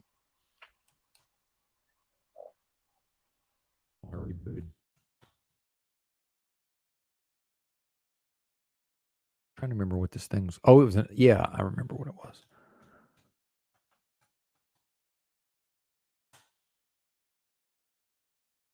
And of course, the Craigslist search isn't where. Or I bet somebody bought it already.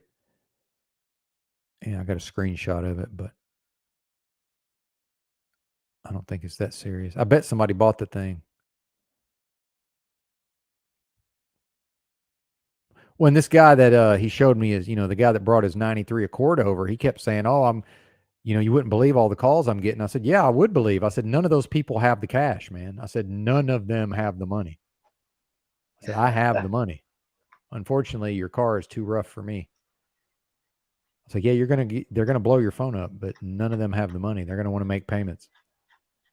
And while I was talking to him, he answered the phone, and he was like, "No, I don't take payments." So I told you. So I told you. Yeah, I think somebody bought it. It was a van, though. Damn it! It's not even worth me trying to dig up the screenshot. Anyway, it was like a 99 Oldsmobile Intrigue minivan with like crazy low miles for like $2,500 or something. Damn.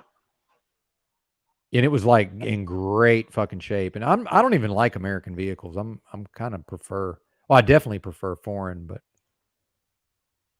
and again, I'm Really? thinking, well, I might have to, yeah. And again, I'm thinking I might have to sleep in the thing at some point. Yeah, my dad, I had these bizarre experiences growing up in Arkansas. One of which was that my father almost exclusively drove brand new Volvo cars the whole time I was growing up. For some reason, he had a Like thing that. for Volvos, and he had a high enough income he could just go buy a Volvo. So, like, we had more Volvo cars at one point than we had drivers in the family. My dad was this real weird dude that was super frugal, but then he just like wanted to go buy a bunch of cars for some reason. Very strange. And like he'd had like two of the same car at one point almost. Oh, and one time he traded in this Volvo station wagon. He traded it in on a new Volvo and then went back and bought the one he traded in. He bought it back from the dealer. Dude, just imagine what kind of bath he took on that deal. Damn. So you wonder why I'm crazy. It's like, obviously something wrong with me. Oh, Provo, I saw an HHR today. I actually like the looks of the HHR, I have to say. I hate the PT Cruiser. I actually kind of like the looks of the HHR, I must say. But yeah, the SSR, obviously. But yeah, I actually think I like a lot of Chevys. I think a lot of Chevys look good. They're just not very quality automobiles necessarily. In fact, low key, I think Chevy makes some of the best looking cars there are if you just go by the looks. That is a funny looking car. I've thought that for a while now. HHR. Yeah, I like the HHRs. They look way better. It's a very similar to the PT Cruiser, but it looks way got these better. things cheap. Oh yeah, man. Yeah, Wow. nobody wants those things. Yeah, that's exactly what it looks like, a family vacation station wagon. No, that's exactly what it looks like. Well, it's even worse, man. The one I was going to go look at today has like the bullshit fake wood paneling on the side. But it's shit. Well, and it's 20 years old, so it's all scratched up and fucked up and like the clear coat's coming off. Oh, it's a fucking mess. Oh, it's a mess, man. If it wasn't a dealer, dude, I could get the thing for probably $1,500 if it was just a person that had it. But they've got it marked. It's so shitty. It's in good shape, but it's so shitty. They've got it marked down to like $3,000. So I'm like, fuck. I bet I could talk these bozos down to like 2,500 probably. But it's like, man, do I really want a car? And then I'm like, oh, $3.33 a gallon for fuel, man. And 100. Well, for whatever reason, they charge me $100 a month for insurance, for car insurance. I don't know why. And then, and that's assuming that, again, I'm going to get tags. If I get a car, I'm getting plates. I don't want to be fucked with. I'm getting plates, I'm getting fucking insurance and all that. But see, in the old days, I could just get proof of insurance. And then if I got pulled over, I had proof of insurance. I didn't have insurance. I had proof of insurance. See what I'm saying? Are you familiar with this, Rob? I am not. Yeah, so you just sign up with Geico or whatever, and then you just don't pay them. You just pay. Well, and they know it's a scam, so I just pay whatever they demand up front, and then I've got an insurance card for however long I've got an insurance card for. So I used to do that all the time because it's like I don't have fucking wreck. Who cares? When all I cared about was if the cop pulls me over, I have proof of insurance. That's all. I didn't care about having actual insurance because I was driving cheaper vehicles. Shit, if it got fucked up, I'm just gonna try to get it fixed cheap or buy another one. But well, now with all the license plate scanners, they've got a database now. So when the cop comes to your window and wants proof of insurance, dude, it's all in a fucking database. Like, I don't even know why we have to show it anymore. They know when they come to the window whether you're insured or not. They already know that. Really? So it's like, yeah, absolutely. It's all in the computer. So, but you're still legally required to show proof. But so now I know if I drive for 12 months, that's 12 months of paying for insurance. Whereas in the past, that wasn't me. I could drive for a year, but not necessarily pay for an entire year's worth of insurance, if that makes sense. No, it does. So yeah, between the insurance and the fucking what the fuel costs, I don't know. I need you guys to help me because I'm stuck in between. There are a lot of benefits to having a vehicle, but then it's also a pain in the ass.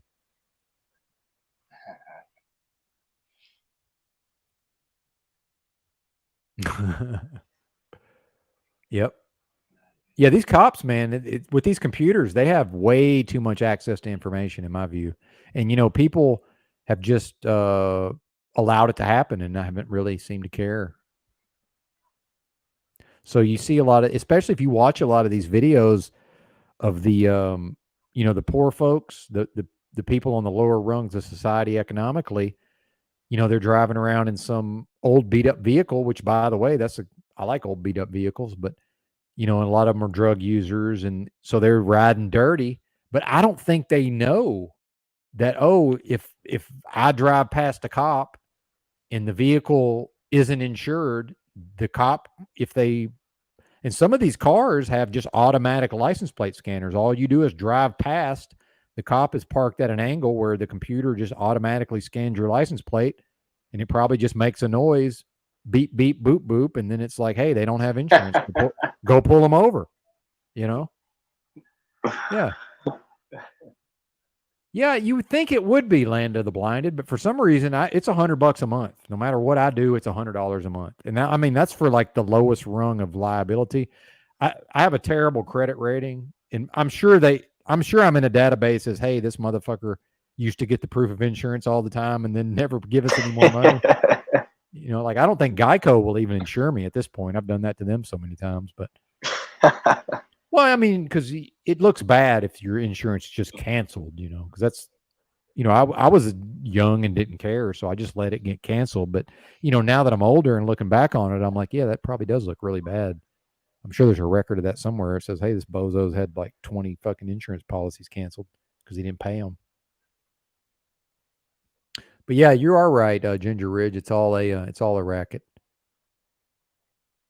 Oh, and that's, by the way, that's $100 a month with me lying and tell them that I live in some tiny little town in Arkansas somewhere. Imagine when I was like driving around Austin, Texas, or whatever. Like, dude, it would have been $200 a month.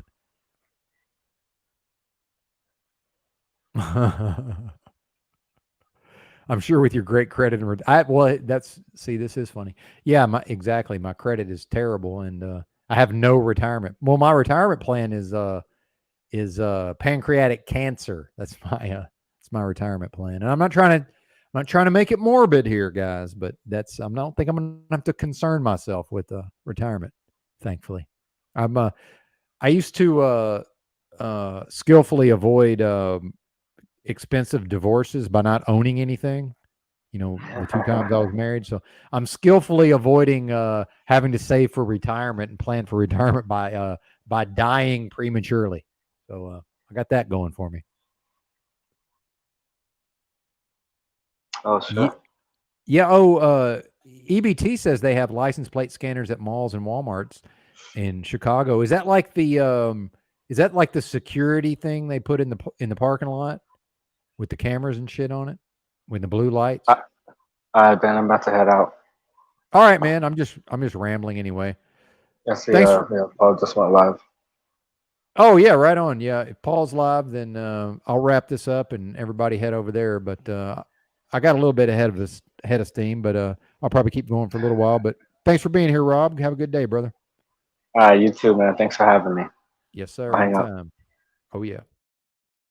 All right, that was Mr. Cleveland. Yep. Uh, Paul is live. I don't know if that's the playing the music or if that's the actual live stream. I guess I should probably check. And I have to say, I like Paul's. I like his live streams, but I don't personally like the current events coverage. I don't, and it's not that I don't like his coverage. I don't like anybody's coverage. Crocco really is about the only one that I like on the current events. So I typically don't watch the first however long of. Oh yeah, he is live. Sovsit Paul Enslaved gets beaten and tased? Question mark. Looks like he's still warming up. But yeah, I'll definitely pop in on that later for sure.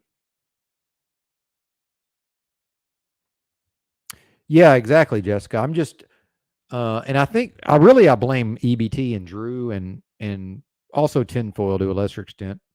Mainly Drew though, I blame for this because I used to love the news. I used to, and I don't mean like the TV news. I just mean like I used to love to read news articles. In fact, I actually have a news article I think we should go over if I can find it here shortly, but you guys might find that interesting. Yeah, Crocco, very good. But yeah, I'm with Jessica. It's just I can't deal with it. I'm assuming that's her deal also with the whole post conspiracy thing. It's just the news, and the news has gotten considerably more ridiculous. I think we can say, like when I first showed up on the CBO Discord, the news was ridiculous and ludicrous and outlandish, certainly, but not like it is now. I mean, it's just once we hit the fucking Chinese balloon, I tapped out. It was like, okay, I'm done now. Again, I am a news junkie, so I do, I check Drudge more days than I don't. And again, I know what Drudge is. I don't need to be reprimanded. It is still a good way to access certain information as long as one understands exactly what they're dealing with. I also go to Citizen Free Press on a very regular basis, and just so you know, I'm there. If I hit Drudge, I'm probably hitting Citizen Free Press, which I kind of hate that site, to be honest with you, but it's a really good place to find certain information. And I'm not Crocco. I'm not going to spend half my day diving through the news. I'm just not. Yeah, Provo, we could talk autism all day.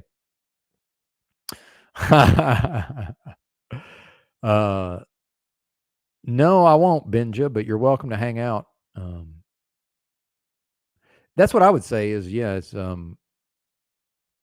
would say I'll be here probably until Paul is done covering the news, most likely.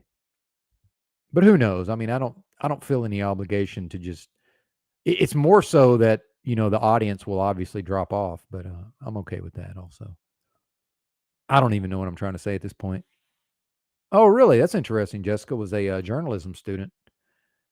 Yeah. Well, you dodged a bullet there, or did you ever actually work as a journalist?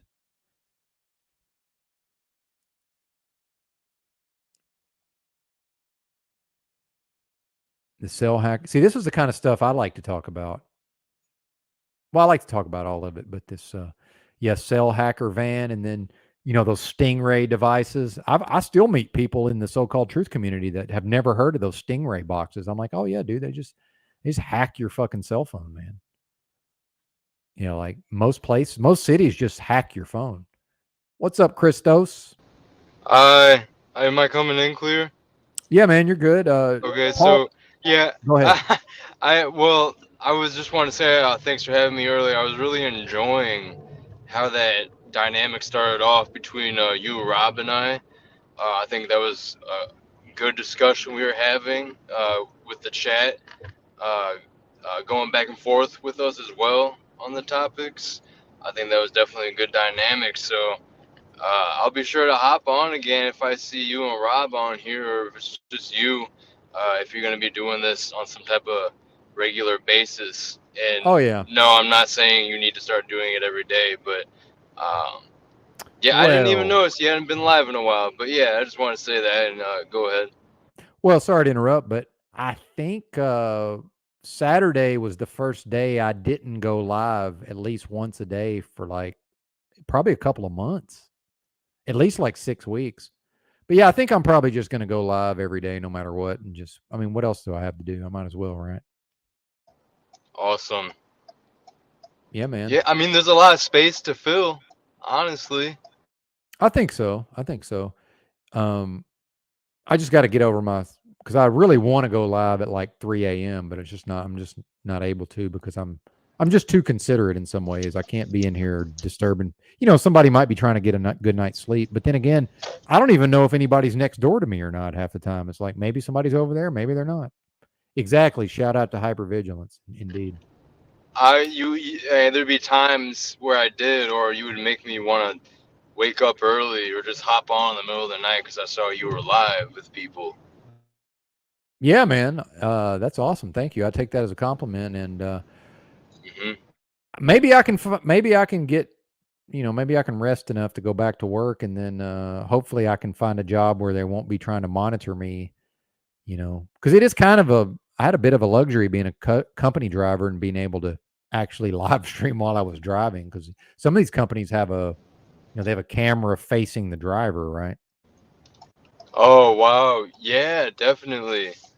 So this was a very, I did kind of fuck myself a little bit by burning that bridge, which ultimately I think anyway, I don't even want to get back into that, but well, I think it's just a display of how much confidence and faith you have in yourself and the path that you're on right now. Well, thank you. I appreciate that. Good save, because I was about to go off on a tangent. So thank you, sir. Good save. I appreciate it. Indeed.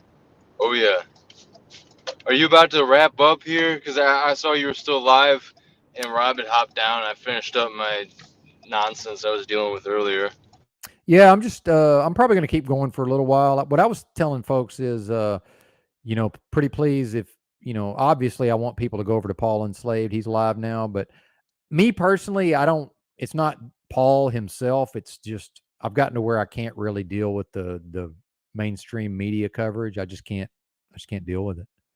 So I usually check in after that segment's over with. And he usually does the current events at the top of the show. Like I like the Wes Watson stuff. I like pretty much everything he does other than the mainstream media stuff. And even like Davey Crocco, who I like a lot, dude, if he's just like playing Fox News or something, like I can't watch it. I just can't do it.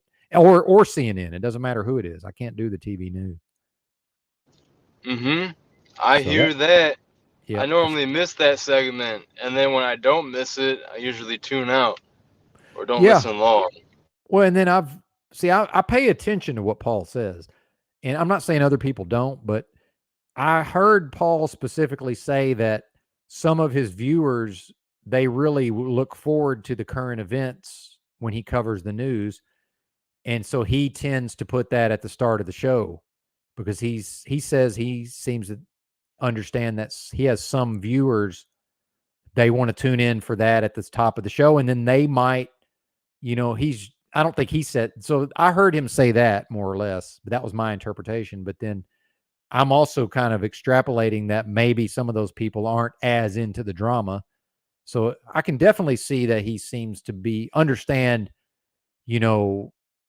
what the audience wants, and he's giving them what they want. So I understand that I'm just not the part of the audience that wants to tune in for the news. He usually does the news at the first of the show, so I know to wait till later and then pop in, which is good. I like that. Yeah, most definitely. And I think it's cool how we don't totally, as like streamers on here, we don't totally schedule when we do lives based off of when other people are live or not. But you even spoke on it before. It's something to take into consideration if you share a certain degree of the audience that you have with like other streamers and or popular communities or platforms like Paul's. It's good that you don't totally base when you're going live around when he and others are live or not, but you still take it into account Oh, to a yeah. certain degree. It's just like how Z hasn't been going live anymore. So like, you or others could see that as like a opening in a way to be that person that's doing the AM show. And like I know there's so many different communities that like I know there are people that already are like going live in the mornings or at the same time as others, but our communities do cross over to a certain degree, and it is good to stay cognizant of when some good windows are, especially when maybe people are taking a break from streaming or people are changing up their schedule and not going live every Sunday or every weekday morning or whatever it is, and just finding those slots that people are probably doing something in their day where they can afford to listen to a stream and they would actually like to have a stream going, or like you're saying, have an area to come together in the live chat while the people up here talk, and then people can talk to each other and touch base in the live chat. So like, yeah, just keeping the eyes open for when there's windows and thinking about opportune times when there could be a lot of people that are off work, or maybe they haven't gone to work yet, or maybe you know there's a lot of factors and variables to kind of take into the matter without becoming like OCD or anal about it. Yes. Amen, sir. Well said. I agree entirely. Thank you. Are you still taking? Say what? Oh, he might have been talking to somebody else. Let me see where Paul's at here. Are you still taking the synthetic cannabis? No, see, that's the thing is, with my job, I have to be able to pass a drug test because look, I'm going to have to buy a car or go back to work. I mean, it's got to be one of the two, or I'm just going to end up like leaving most of my shit here and just walking off. You know what I mean? Like that's an option. But again, it's back to the Fight Club.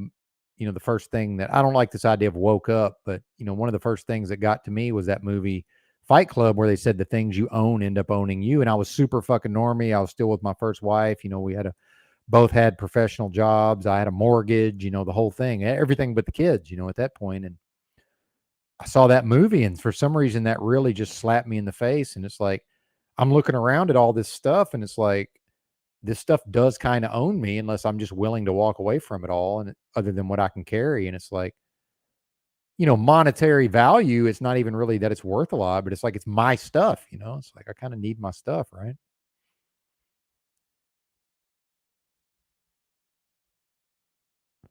What do you think, Yeah, Christopher? I didn't realize that you had that short of a window to be able to use cannabis.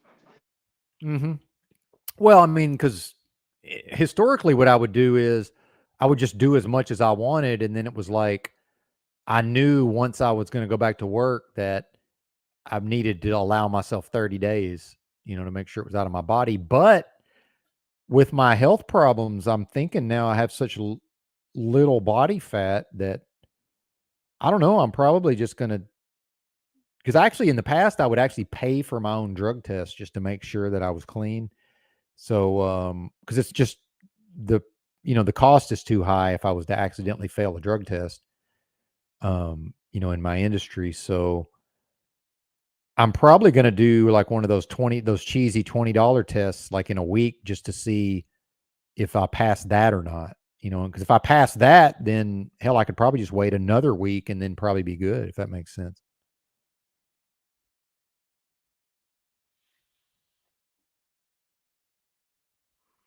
But yeah, I think it's important. We have to That's kind of be, smart that you would do that. oh, dude, I take this stuff very seriously, man. I was literally coming off of 6 straight years of living outdoors, living out of a backpack, just traveling around urban areas all around the country. Like, you know, I didn't go through what I went through, to maintain, number one, to maintain my driver's license all those years, then to get a CDL, then to get the training in truck driving. I have a spotless record other than, whatever whatever they can find out about this job, that could potentially hold me back a little bit, but I don't think it will. But yeah, it's a very serious thing. I'm in a federal database for drug testing, like literally, like it's no joke at that level. And if you fail one, it's not that the person will never work in the industry again. It's just they make it so unappealing to try to fail one and then go back into truck driving. It's almost like they want it to be such a painful thing so that people will just go ahead and not fail the tests, I think. If that makes sense. Oh, I'm trying to get my Bluetooth connected. I missed like the last couple of words, but I heard everything else. Oh yeah, it's all good, man. It's well, and again, we'll be down to about 10 people here pretty soon, which is fine with me. I've said from the beginning, if 10 people will listen to these, I'll do them. And then, I didn't even mean live viewers. I just meant when I was doing my podcast. So, that's no big deal. But Benja, I appreciate where you're coming from, but pretty please with sugar on top, no health advice if you don't mind, or just pretend like you're giving it to somebody else if that's okay. I'm for some reason I'm super sensitive to people typing health advice at me, which I don't know why, but I am. So, but anyway. Ginger Ridge says that the movie Into the Wild hit me like that. Yeah, I actually read that book. I don't think I ever actually watched the movie, but yeah, I read the book. Very interesting. Christopher McCandless, Alexander Supertramp. You know anything about that, Christos? No, is that a movie? Yeah, Into the Wild. Oh, Yeah. I don't know. Yeah, it was that kid who traveled all around, and he eventually went to Alaska unprepared and ended up starving to death. I'll be astonished if Oh, you've never heard anything about this. Wow. Well, yeah. It's okay that you I don't know. probably have. Well, no, but see again, it's like it's the older person and the younger person. It's like I need to recalibrate what the younger people are familiar with. Well, I was mixing Yeah. it up with Where the Wild Things Live. That's where I was mixing it up with at first. Oh, that's a book, right? Where the Wild Things Are. Mm-hmm. Yeah, that was popular when I was a kid. It's kind of a terrifying children's book if you actually look at the actual children's Yeah. book. It's kind of terrifying, actually. But yeah, that was a big book when I was a kid. I guess they made a movie, maybe. Croco, Made Man, Davy Croco. Shout out to you. Shout out to David Paulk. Good to see Chuck in Tennessee as always. Thanks everybody for hanging out. But yeah, I guess I'm just going to make myself do a stream. I just don't know what time it'll be every day. So maybe I'll do one at 2 a.m. I'll just wander around. I'll just wander around the streets. Maybe. What do you think? Mm-hmm. Maybe. Like Illumitami. Well, not like Illumitami, of course, but yeah. No, I'm not going to walk up to the authorities and ask them if they're familiar with Paul Enslaved. But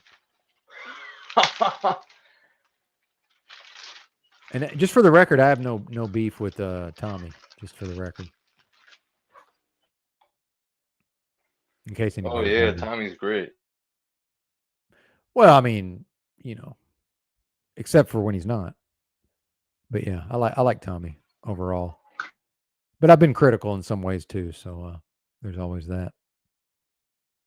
But I forget what the Gerson therapy is, but I know for a fact I've just already been doing part of it just because I got a brain and I know to do stuff. But yeah, I've been quite ill for a number of years. Who said that? Benja. So unfortunately, this is not going to be easily fixed at this point. We're pretty late in the game, sir. It's pretty late in the game. Yeah, that'd be interesting, wouldn't it? What's up? He says wandering in the streets of Benton at 2 a.m. will be interesting for sure. Yeah, maybe I'll just do that. Just wander around the streets. Wish I had some. Oh, GRP said he had to ban him from StreamYard last night. He has no chill. No, listen, man. Talking about Tommy, I figured this out very early about Tommy, and I told him this, and he doesn't accept it. But Tommy has to alienate himself. I don't know why. why this is. Oh, totally. I know what you're He saying. has He to. totally fits some type of weird archetype of that. Yep. He had like if everybody he can't deal with it if you're his friend almost like he has to alienate himself. I don't know why, but he does. I don't know. Yeah, he would always say, "Take my wrench." Really? Yeah, he'd always tell people, "Take my wrench away. I don't want the mod," or just like weird stuff like that. Yeah. So yeah, if Truther Cop had to ban him from the StreamYard, that's so I know it's not just me, and in fact, I'm pretty fucking tolerant. I'd like to think. I mean, pretty tolerant of people's behavior overall. And I Well, find it seems. Yeah, go ahead. well, I'm just saying he was like trying to make an issue that I had him muted in the live chat, but it's like, dude, whose fault is that? I don't mute people over here. Like, and now you got Truther Cop banning him from the StreamYards. You got me muting him from the chat over here. And by the way, that's the only person I've muted that I can remember. Other than I think Tinfoil one time, but dude, it's not obviously not. I'm not the problem, and Truther Cop's not the problem. Like, what is the only constant in this equation? It's Tommy. Yeah, he wilds out. I think he's kind of like Mitchell in the sense that I don't. Maybe he makes other accounts, maybe not that, but I know he'll like go on tirades and spam the chat. Um, if depending on what the situation is, and just like kind of go overboard with the spamming chats or bringing all Yeah, these grievances of you have me muted in your live chat or like it. It's almost like he's engaged in like multiple um I don't want to say soap operas, but like multiple theaters. He's like engaged in multiple theaters. If he goes over to one channel, he's like, since you still have me, blocked in the live chat and blah blah blah, and like I don't know, he really keeps up with like different situations in these YouTube screeds as he calls it. I used to actually not like him because of that, because he seemed to be like overly involved and commenting on everything. I would just see him yeah. all over. He would just like comment paragraphs, and I wouldn't even myself or others wouldn't understand what he would even be talking about or referencing half the time. Well, and yeah, I understand what you're saying because I've noticed the same thing. But like, dude, I have some of those tendencies. Like, dude, I have Me whatever too. that is that makes somebody want to write a fucking TLDR. But I've realized that people they're not going to read a TLDR. So it's like, I can just write stuff for myself, but why even post it at that point? I can just type it into a fucking notepad window and fucking erase it. Like I don't have to see what I'm saying? Like just because I feel like I have, dude, I type 80 words a minute. I could just sit here and just type and type and type and type and fucking type. But it's like, ain't nobody going to read all that. Yeah, ain't nobody got time for that. No, man, we don't read anymore. I love to read. I used to. I don't read anything anymore. I read the live chat. Shout out to the live chat. Shout out to the chat, by the way. If you want to drop the link, I'll maybe some other people would come up, and then I could also hop on my computer unless you're about to shut it down soon. But I'm gonna hop on. Oh, my you can dip computer out, to man. sit I with can my- always solo it. No, I was gonna hop on my computer to hop on the stream. Oh yeah, whatever you want to do, man. I'm gonna keep going until let's see. Wonderful. For a little while anyway.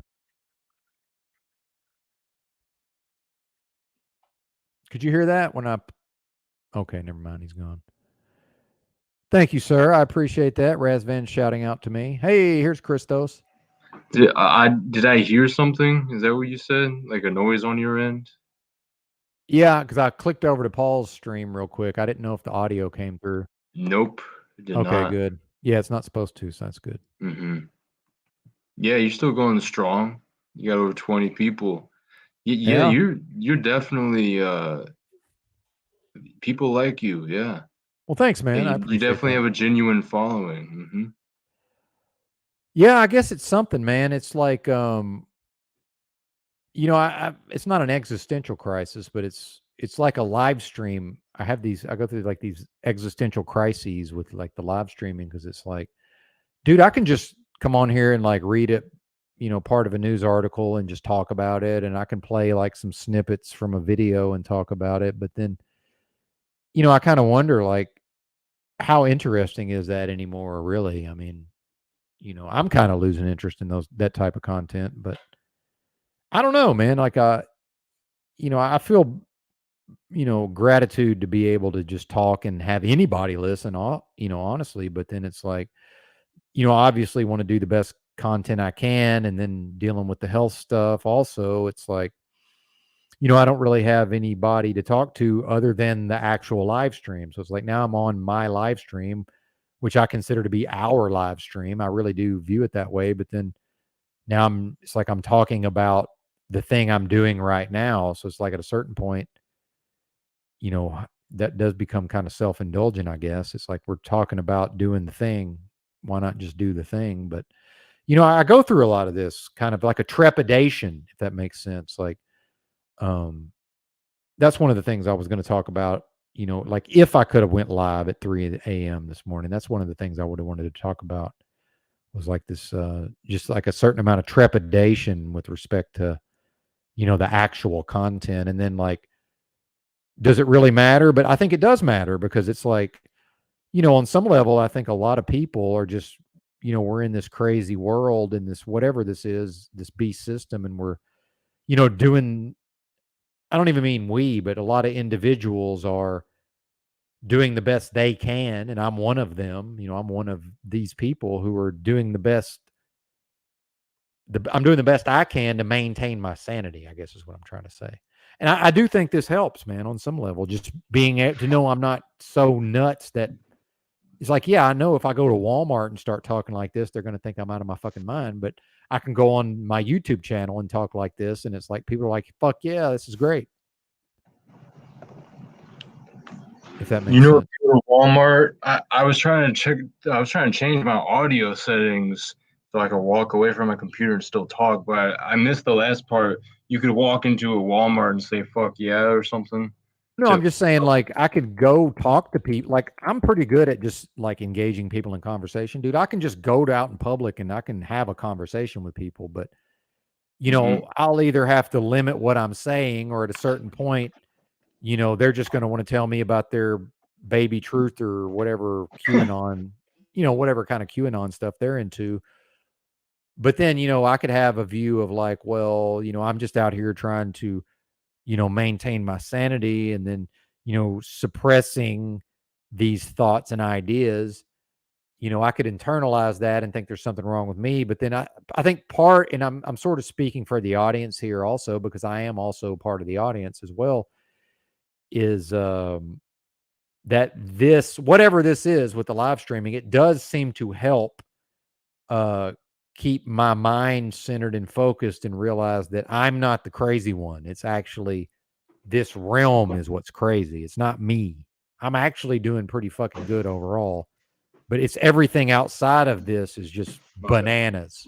And I think there's a lot of people who feel the same way, who are attracted to this type of content. It's not necessarily that I'm so great at this or I'm a wonderful person. I don't view it that way. It's like, okay, we can actually hear about things and talk about things, and it's presented as if it's normal, versus if we were having this conversation in a public space in America in 2023, people are going to think we're nuts.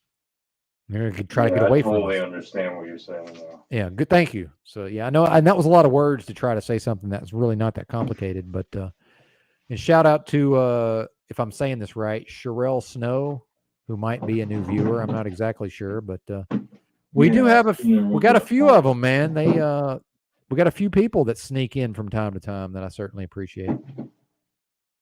Yeah, I mean, Pamela just found you, and yeah, definitely different people, people from other communities. Well, I've and noticed then that even me sharing things is actually, people have told me that they found other people through me sharing. So, Absolutely. you know, that's worth doing to all the people out there that maybe don't take the time to share some things. It can be worth it when it gets it out there in times. Yeah, absolutely. So it's just funny to me, and it's not, I'm not asking for money here, but it's funny to me that, you know, outside of driving a truck, I can't really do the content, you know what I mean? And like also support myself. But I know I have the skills to just go make stupid videos that I don't give a shit about and probably earn a living on YouTube, right? Because it's kind of a formula to some extent. But if I just do the things I'm interested in doing, it's like I don't expect, you know, like I say, if the thing paid for itself at some point, that'd be great. But um, you know, I certainly don't expect that I would be able to earn a living from it. Which, by the way, shout out to Paul, who apparently, now I think part of that is that he lives frugally, I'm assuming, but I don't know that for a Within fact. his, But he, you know, it's like he says, live within your means. yeah, and he does seem to be able to support himself. And you know, and by the way, I can, outside of the content, it sucks, but I can just go live outside again. Like, dude, that's totally an option for me. The thing is, then I don't have anywhere to actually do the live stream from, unless it's Yeah, like literally, oh, I'm in a tent and it's 100 degrees and I'm sweating, I'm, you know, dripping sweat trying to do a live stream. You know what I mean? right. So like, I don't That's even cool. really, Well, when you had your truck and you were doing yeah, it out of there. yeah. Well, and realistically, you know, that's a big part of why I stuck in that job as long as I did, was to keep doing the live stream. I know it sounds nuts, but No. I mean, really it was. And, you know, that, and just, I like getting a paycheck. You know, the money obviously was very nice as well, but, um, so now I'm looking at going back to it, you know, in large part to keep doing the streaming. It's kind of crazy how that's become such a motivator. I think you're perfect for it. Yeah. Thanks. But I ended I mean, up you used to pushing. have a podcast. Yeah, yeah. That's true. But I ended up pushing way through. I ended up pushing through a lot of stuff with my health that I should not have. Because like I don't know if you ever were around when I talked about I hurt my kidney. I had an accident on the job. Did you ever hear about all Yep. that? Yeah, I think man. I've Like heard that you tell was, about it. well, that was actually a way bigger deal than I made it out to be. Like, dude, that was pretty fucking bad, honestly. And like I should have just fucking been done then. Like that should have been, like, that's the first thing I thought when that happened, was like, okay, this is obviously a clear sign to knock this shit off. Like, you know, go do something else for a little while. hmm But you know, I stubbornly kind of pushed through it, which really, you know, I ended up making money. You know, I ended up making more money, which was good. So really, the only thing that cost me was you know, ended up in bad standing with that one company, which ultimately probably hmm won't really matter overall. But thanks. We're real quick. Shout out to Michael. I don't want to mispronounce the last name. Guamond, I'm hoping. He says, "Thanks, Benton. Your streams help my sanity." Thank you. See, I would like to think that that's a big part of what's going on here, because I kind of see that with Dick's stream too. Is I'm watching his stream, and you know, I'm thinking, because it's like, well, I'm normally live. A lot of times I'm live this time of day, and I see some of the same dynamics that happen over here are happening on his channel also. So I'm starting to see that it's, you know, a lot of this is independent of me. It's more of just, you know, I'm the host for this time, and you know, Christos is lending his abilities, you know, as a co-host, you know, in a co-host role, an unofficial, you're acting as a co-host, you know, whether you know it or not. And then, hmm you know, I see a lot of the same dynamics over on Freedom Grower. So it helps me to realize, well, it's not about me so much, which I appreciate, because I really don't want it to be about me. So, but then, so I kind of I feel a little guilty almost for the days I missed, if that makes sense. Because it was like, well, why didn't I just do a stream anyway? You know what I mean? Like, why was I feeling sorry for myself? You know, although it was Easter weekend, so, it's probably okay to take Easter weekend off, right? Man, I'm glad you said that. I forgot it was Easter yesterday. Yeah. I'm gonna do some type of ritual with my girlfriend today. Oh, okay. For it. Yeah. Cool, man. I have a golden egg. I think I'm gonna put some weed in there and give it to her or something. That'd be cool, man. Yeah, but we're probably gonna do some occultic stuff for real since Easter is more than just religious or cultural. It's definitely some type of deeper esoteric value to it, like many things. Yeah, actually, I personally have looked into a lot of occult type of subjects in the past. Now, for me personally, I'm not involved in any of that anymore, but obviously, whatever you do doesn't impact me in that way. So, I'm not. I have no fear of these topics, is what I should say. Were you like looking into the darker stuff or something? What do you mean? Well, I mean, we kind of get into personal beliefs, but I'm talking like actual fucking like Golden Dawn type of shit. Like that would be considered esoteric / occult. So, Yeah. I mean, like, I think they consider it white magic, I believe.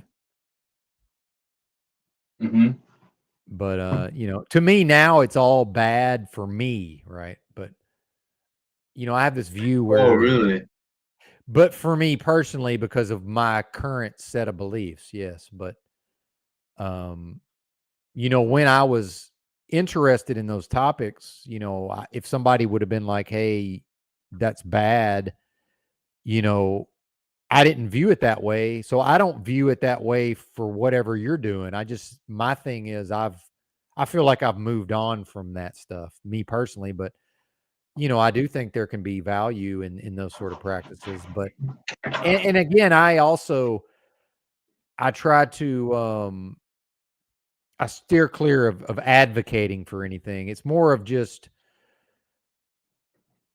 I don't know what I'm trying to say so much as I feel like maybe that's not where you'll be for the rest of your life, but probably that's the right place for you to be now. But I don't have any way of knowing, right? So I think a lot of people might hear you talk about even using the word occult, especially like where I'm from, like me being older and growing up in Arkansas. Dude, just saying occult, they're going to be like, people are going to start trying, they want to get away from you. You know what I mean? Like they're going to run the other way. Does that make sense? Am I in religious territory and I don't realize it, or what's going on? No. Not with me. It's I think it becomes a religious connotation though to a lot of folks. I don't even know what I'm trying to say at this Yeah, point. no, I understand what you're saying. Yeah, there's this general understanding by society of like what the implications are for something that's considered a cult. I know what you mean. There's a certain, well, people have different connotations and definitions, and baggage or baggage with certain words and certain concepts. So some people definitely hold it as like, people might think voodoo or like witchcraft, and then other people might think like, I don't know, something that's less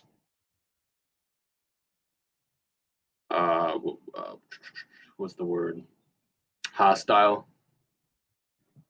Some people associate the word occult with New Orleans, Voodoo. Santeria, and Yeah. that's what I was saying. Santeria. Yeah. No, I'm talking about let's see if you can see this. Can you see that? Mm-hmm. I'm talking about stuff like that. Yeah. That's kind of what I'm talking about as well. Maybe. Wait, no, I haven't read the whole thing, so I don't know. I know what a pentagram is, but I'm not. This is something specific to the Golden Dawn. I think so. Yeah, the Hermetic Order of the Golden Dawn, which that ties in with like Aleister Crowley. Oh yeah, fuck Aleister Crowley. See, I'm not one of these annoying, edgy people that think Aleister Crowley was some type of innovative thinker of his time, and this pivotal um, person and advancing the esoteric and occultic knowledge forward in history. Because there are some people that think he was some rock star for the occult. I Well, I mean, think he was just a damn fool. Well, he kind of was in his time, though. But I think that was on purpose. They wanted his name and what he represented to be associated with the magical arts or the unseen mysteries, so that later in the future we would have people that regard the mysteries of life and the whole concept of mystery schools and the occult and hidden knowledge. People would associate it later in the future with bad things, because one of the people that made the most famous was one of the most vile yes, expressions of that, like occultic nature, mysterious nature, magical workings. So by proxy, I think it's no mistake that they made him like the godfather of the occult per se. well, yeah, like the figurehead, yeah, for sure. Yeah. Well, and I will say this: I find all of this type of information to be very interesting. So, I've Me too. I've looked. So I assume this is the kind of stuff you meant, but like I say, I'm not involved in it anymore. But I was getting to where I was gonna start learning this type of shit, and then, I had some other experiences that sort of helped get me away from that. But just me personally, like, I wouldn't look down on somebody who was involved in this. Like Rusty Smackleford says he was in the OTO. So, there are definitely people who've dabbled in this sort of thing. So, I guess what I'm trying to say is I don't judge it, but I don't condemn it. I'm just trying to point out that I myself I'm not involved in it at this point. But other than that, I'd love to discuss it. So anything you want to say on the topic, I would certainly be open to hearing. I Yeah. totally understand what you're saying. Yeah. I think it's fascinating. And I know, at least part of the audience would enjoy it for sure. Yeah, as I start to make stuff in the future, because I've really been putting content creation on hold for real. As I begin to create more in the future, that's definitely stuff I'm gonna dive into and like make slideshows or presentations on the different topics of the occult. Speaking of the OTO, there's this group called the Occult Rejects. Oh, really? Wait, hold on. Wait. Look at this comment. I'm just not ready to understand all magic practice is bad. I'm not even going to say anything. I don't need to start with the whole. I don't want to make myself out to be a pretentious person. I'm just not going to say anything. So. Well, all I would say is, you can respond if you want to. That's what I was trying to say earlier, but I was trying to only apply that to myself. Well, so I was trying to choose my words very carefully, because I don't want to insinuate that I think what you're doing is wrong or bad. For me in my life, something that I used to think was probably okay, I now view as bad. That's my view for me, right? I'm not concerned about, I've met this interesting person over the internet named Christos, and he is talking about doing occult rituals. Like, that doesn't turn me off, but at the same time, I feel like I need to let you know where I'm at. You know what I mean?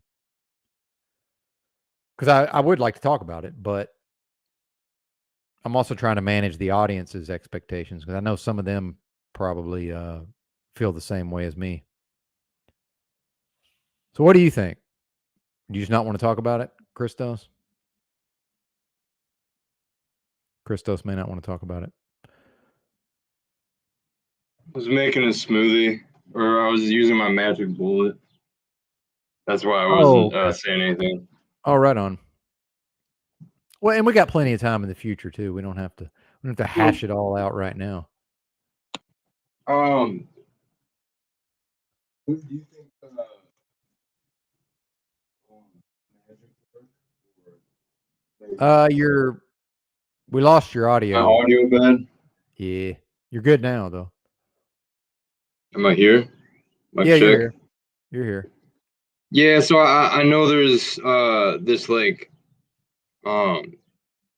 subculture or like group or genre or like sub community of religious Christian people here. I know like the Chalkbody Outline and what EBT. I know some of them. I know there's like a basically like a subsect of like Christians here, like within the community. Oh, there's a lot. There's definitely a lot of them. Yeah. Yep. Well, and Yeah, well, so but nothing against the chat. I don't really care too much about their beliefs. I'm up here to talk to you. So gotcha. Gotcha. do you think that what do you consider yourself at this point? Are you like agnostic, just like spiritual, you believe in higher power, but you don't subscribe to religion, or do you use any certain labels? Maybe of like you're like spiritual Christian, but not like a religious, or like you take stuff from the Tao and in Buddhism and all different religions and kind of take from them all. Like, what do you really say when people kind of ask, I guess, about what are your spiritual belief, like systems or like values, and when it comes to like God, spirituality, and like the nature of us and our connection to it all? Well, it's a great question, sir. I appreciate you asking. And it's kind of a complicated topic that I'm happy to talk about. But the thing is, when you get into religion and you get into God, even when you get into God, you know, it, people have so much baggage and experience and emotion around these topics. Like it can be very difficult to discuss. So I like to start out with uh, all religion is man-made, and I don't think that's even debatable. That's just my opinion. Now, some people will try to have that debate, but I'm a big God. Now, when I say God, I mean the Creator or the Most High. That's what I'm referring to, whatever that is. But then we need to also recognize that I was socialized in a culture where I was presented with certain concepts that are so deeply rooted in my consciousness now or in my psyche that I don't think I could ever truly get rid of them. So I tend to be more on the Christ consciousness side of things, right? Which is a bit of a more new agey type of concept, but I'm an actual really big Jesus guy, but I had a direct experience of what you could refer to as Christ or the Christ consciousness, what would be correctly termed a religious conversion experience, but that does kind of run contrary to what I said about all religion being man-made. But the term religion is going to end up getting used at some point. But yeah, my thing is like the teachings of Christ as outlined in the New Testament, the Gospels. To me, that's like those are really good like goals to aspire to try to Oh yeah. be like that, right? So, and I know it sounds insane because I understand that the manifestation in my daily life is so far away from that, but that's my goal. Like I'm at least aiming towards that. But then I've never but then I'm very critical of the Bible, by the way. I'm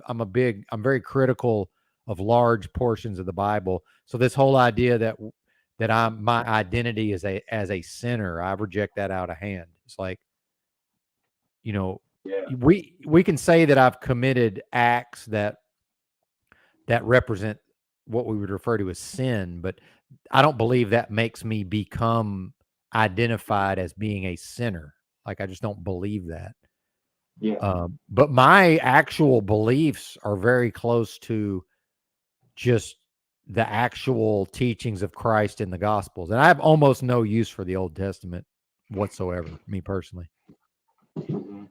I like Revelation though. I don't understand it necessarily, but I like it. But My thing is, I had religion forced on me so strongly that I just have no ability to force it on anybody else. Like I'm just not. I just can't do that. And also, like, let's just say that I did. Like, let's just say I felt like I had some sort of obligation to try to assist you in any way that would, in the end, you would, um, if you were to choose to, align yourself with something we might refer to as the and I'm not saying you haven't. I'm just saying I'm speculating. If you were to end up, considering yourself that type of way, like in a Christian sense, which by the way, I don't even consider myself a Christian because I don't want to be confused for the people that call themselves Christians because I think they're so far removed from the teachings of Jesus in the Bible, right? But let's say that I thought that that would be a good thing if you ended up at a point in your life where you're like, "Hey, I want to follow these teachings." I recognize that the best way for me to achieve that is to accept you as you are now, and it's not to tell you you're wrong. And I really don't think you're wrong, by the way. Like, I really don't believe that. But I also understand that some of the most judgmental people we have are Christians. I mean, I don't think we can't really deny that, can we? For sure.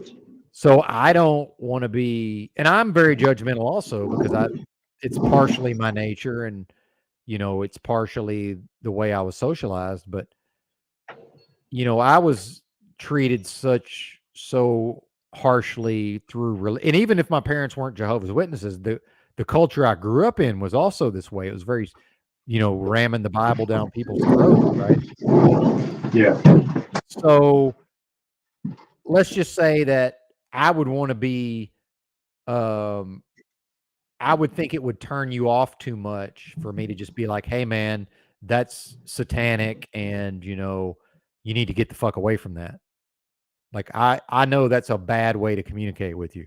So I'm not going to communicate with you that way. But now if I truly believe that in my heart, I don't I understand that if I convey that to you now, that actually not only will it not help you, not only will it not help you find what I think you might find, it actually will be counterproductive, if that makes sense. Yeah, it's gonna push me away further. Yes. And that's what I see in these Christians is they feel like they should proselytize, but the things they do generally has the opposite of the intended effect, where I'm just like, "Hey, if you really want this guy to come to Jesus, this ain't the way to accomplish it." Like if I'm willing to hear, but I am genuinely interested in the occult stuff. I mean, I'm not involved in it anymore. But I do have a genuine interest in it. I'm not lying to you when I say I find it interesting because I really do find it interesting. Yeah. So maybe I'm the right type of person to talk to you about these things, but at the same time, and I am a preacher and I do preach on Jesus, but I'm more of a tent revival style. I'm not a meet with you one-on-one and try to explain the Bible to you. I think it's a bunch of nonsense personally. And I don't think anybody it's like, dude, you can't believe how critical I've been to these Christians, man. The stuff I've said to these people's faces is just, you should see the look on their face sometimes. Because sometimes I've had them say stuff like, "Oh, well, I'm out here, leading souls to Christ." And I'm like, "What are you talking about?" I said, "That's what Jesus does." I said, "You don't do that." I said, you better go back and study some more." Like I correct them. And man, they hate it, dude. They don't want to hear it. Because a lot of these Christians, they get real on fire with the Bible. They get they think they got the Spirit, man, and they want to go around trying to convert everybody. More ego than spirit. But then they meet somebody like me, and they've met their match.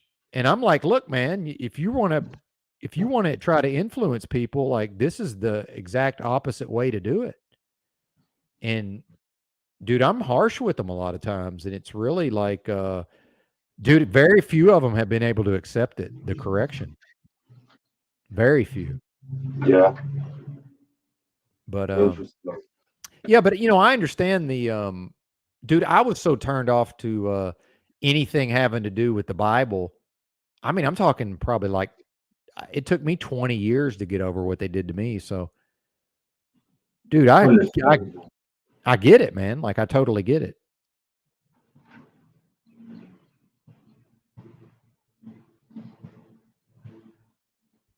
So, would you consider yourself like a born again Christian to some degree? Well, I don't again, it's like the term God. I just don't like the term Christian because I don't think it actually like the people who we can most correctly call Christians as far as like what this world considers to be Christians, I don't want anything to do with those people. Mm-hmm. And I don't mean the people here. I mean, I'm talking about in society. Like, I don't want anything to do with those people. So, Yeah. like, I would rather just live my life based on what I understand to be right. And, it's like Dick Gregory said, and I know you don't know who Dick Gregory is, but he's got a lot of really No, I good. do. You do? Yeah, Okay, yeah. awesome. Fantastic. Yeah, he's got a lot of really good stuff on YouTube. And he said he used to like to say stuff like, how come when I can see a woman walking the street and I can tell she's a prostitute by the way she walks, but I don't know you're a Christian unless you tell me. But I've met people who don't read the Bible and they are not involved in churches or religion, but when I watch their behavior, there's some element of being Christ-like in it. So I want to live in a way where if somebody's paying attention, maybe they'll see that in me one day. And I think the rest of it is just a bunch of bullshit, personally.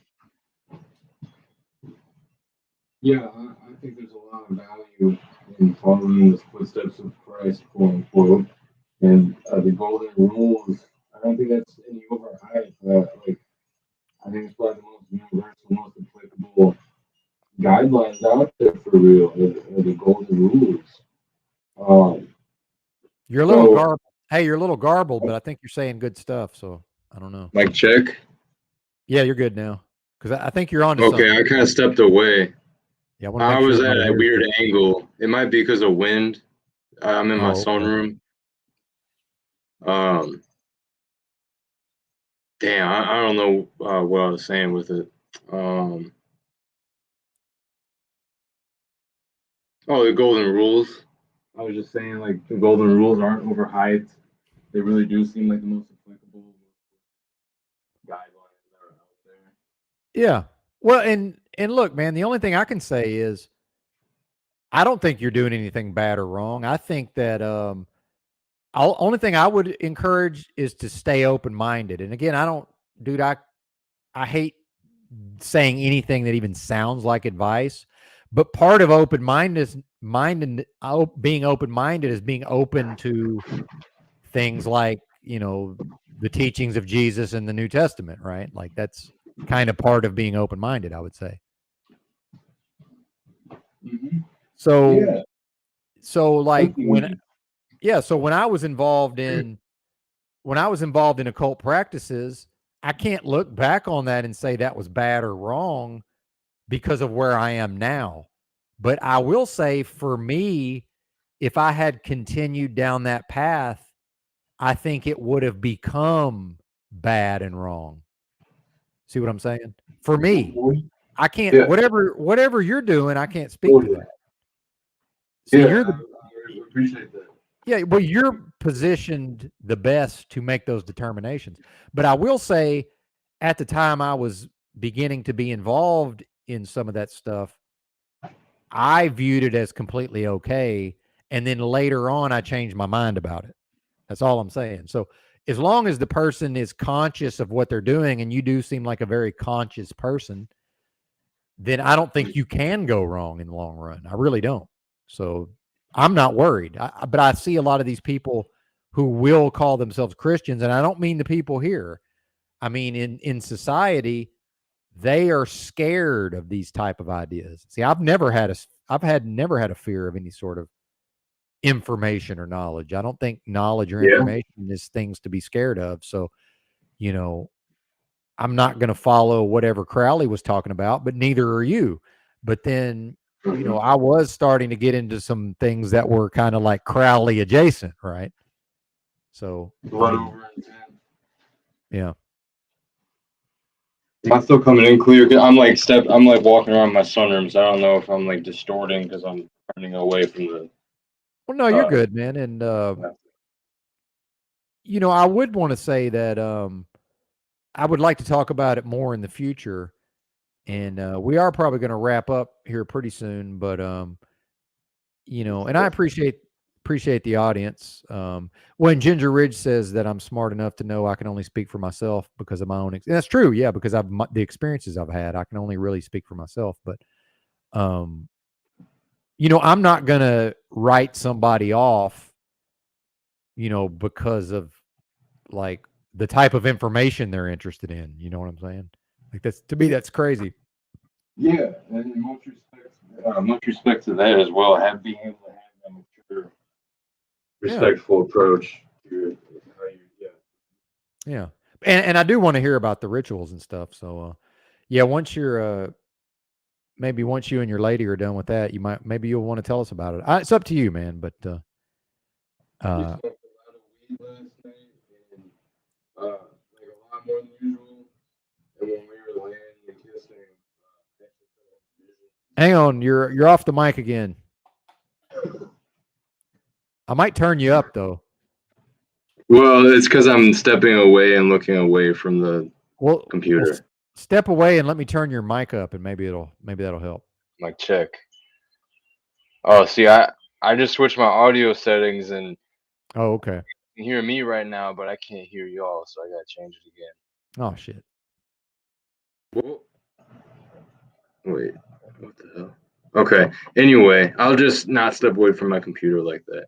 I was just saying, I started having visions of like it looked like a golden globe that had like these links, these like golden links coming out of it in the cardinal directions. But I was looking at it diagonally, so it kind of looked like what would be one of those rotating doors like office buildings have, except it didn't look like doors. It just was kind of that shape, I guess, of what from a bird's eye view would kind of look like a fan or like a wheel and spokes. But basically, what I'm trying to say here is like it was like this. It registered to my mind as a golden key. It looked like a golden ball with like these links coming out of it in four different directions, and it was interesting because it was pretty vivid, and I was like, oh wow, like I think like kissing my girlfriend, like us holding each other is like creating some type of like resonance or something, and tapping into the field to a certain degree because I know it was the cannabis, but like it seemed that specifically the more I kissed her, like the more this image started to appear, and I know very much that's possible to kind of achieve certain altered states through just kissing your significant other. And you know, obviously the cannabis is probably the main part, but like partaking in some type of substance and then engaging in like romance, it seems to give me visuals, you know, and the energy is very powerful with my girlfriend. So that's something interesting. I wouldn't consider that sex magic, but I know that's a thing. Yeah, certainly. Mm. Yeah, man, good stuff for sure. I again, like I say, I enjoy those kind of topics for sure. I would like to also get into it with you about like the if you've had like not now, I don't think we're gonna have the time, but like out of body experiences, astral traveling, all that kind of stuff. yeah. So I think That stuff's cool to talk about. Yep. Yeah, we could probably chop it up about that. And I know the audience, as much as they some of the audience, they you know, they kind of get a little they come across a little conservative sometimes, but I know a lot of them enjoy these topics also. So Good deal. Yep. All right, man. I'm going to wrap it up. Appreciate you being here. Thanks to the live chat for being here. Tommy, you are no longer a chat band, so Oh, cool. Was he here the whole time? Did he just come in now, or I don't know. every time he was here? I don't know. We'll go out on his comment here. He says the illuminated ones sent to show nobody tube they can lift one another or drown in their own binding. Cover your financial future before rushing out of your body. Well, that's excellent. That's actually you're very yeah, you're not wrong there, Tommy. That's for sure. And Yeah, no one's telling anyone to rush out of their body. You go. well, I think he might be talking about me dying, possibly, but I do tend to think all of the comments are about me, whether they are or not. Yeah. Thanks for having me, man. Oh yeah, man, I appreciate it. Like I say, I definitely want to get into more of this stuff when we have some more time. It's super fascinating. So, all right, brother, man, we're gonna wrap it up. All right, man. Keep it going with this podcast. You can really do something with this, even if things don't seem clear right now. Yeah, man. Thanks for the encouragement. I do appreciate it. Uh-huh. Thanks for listening. Bye. Bye.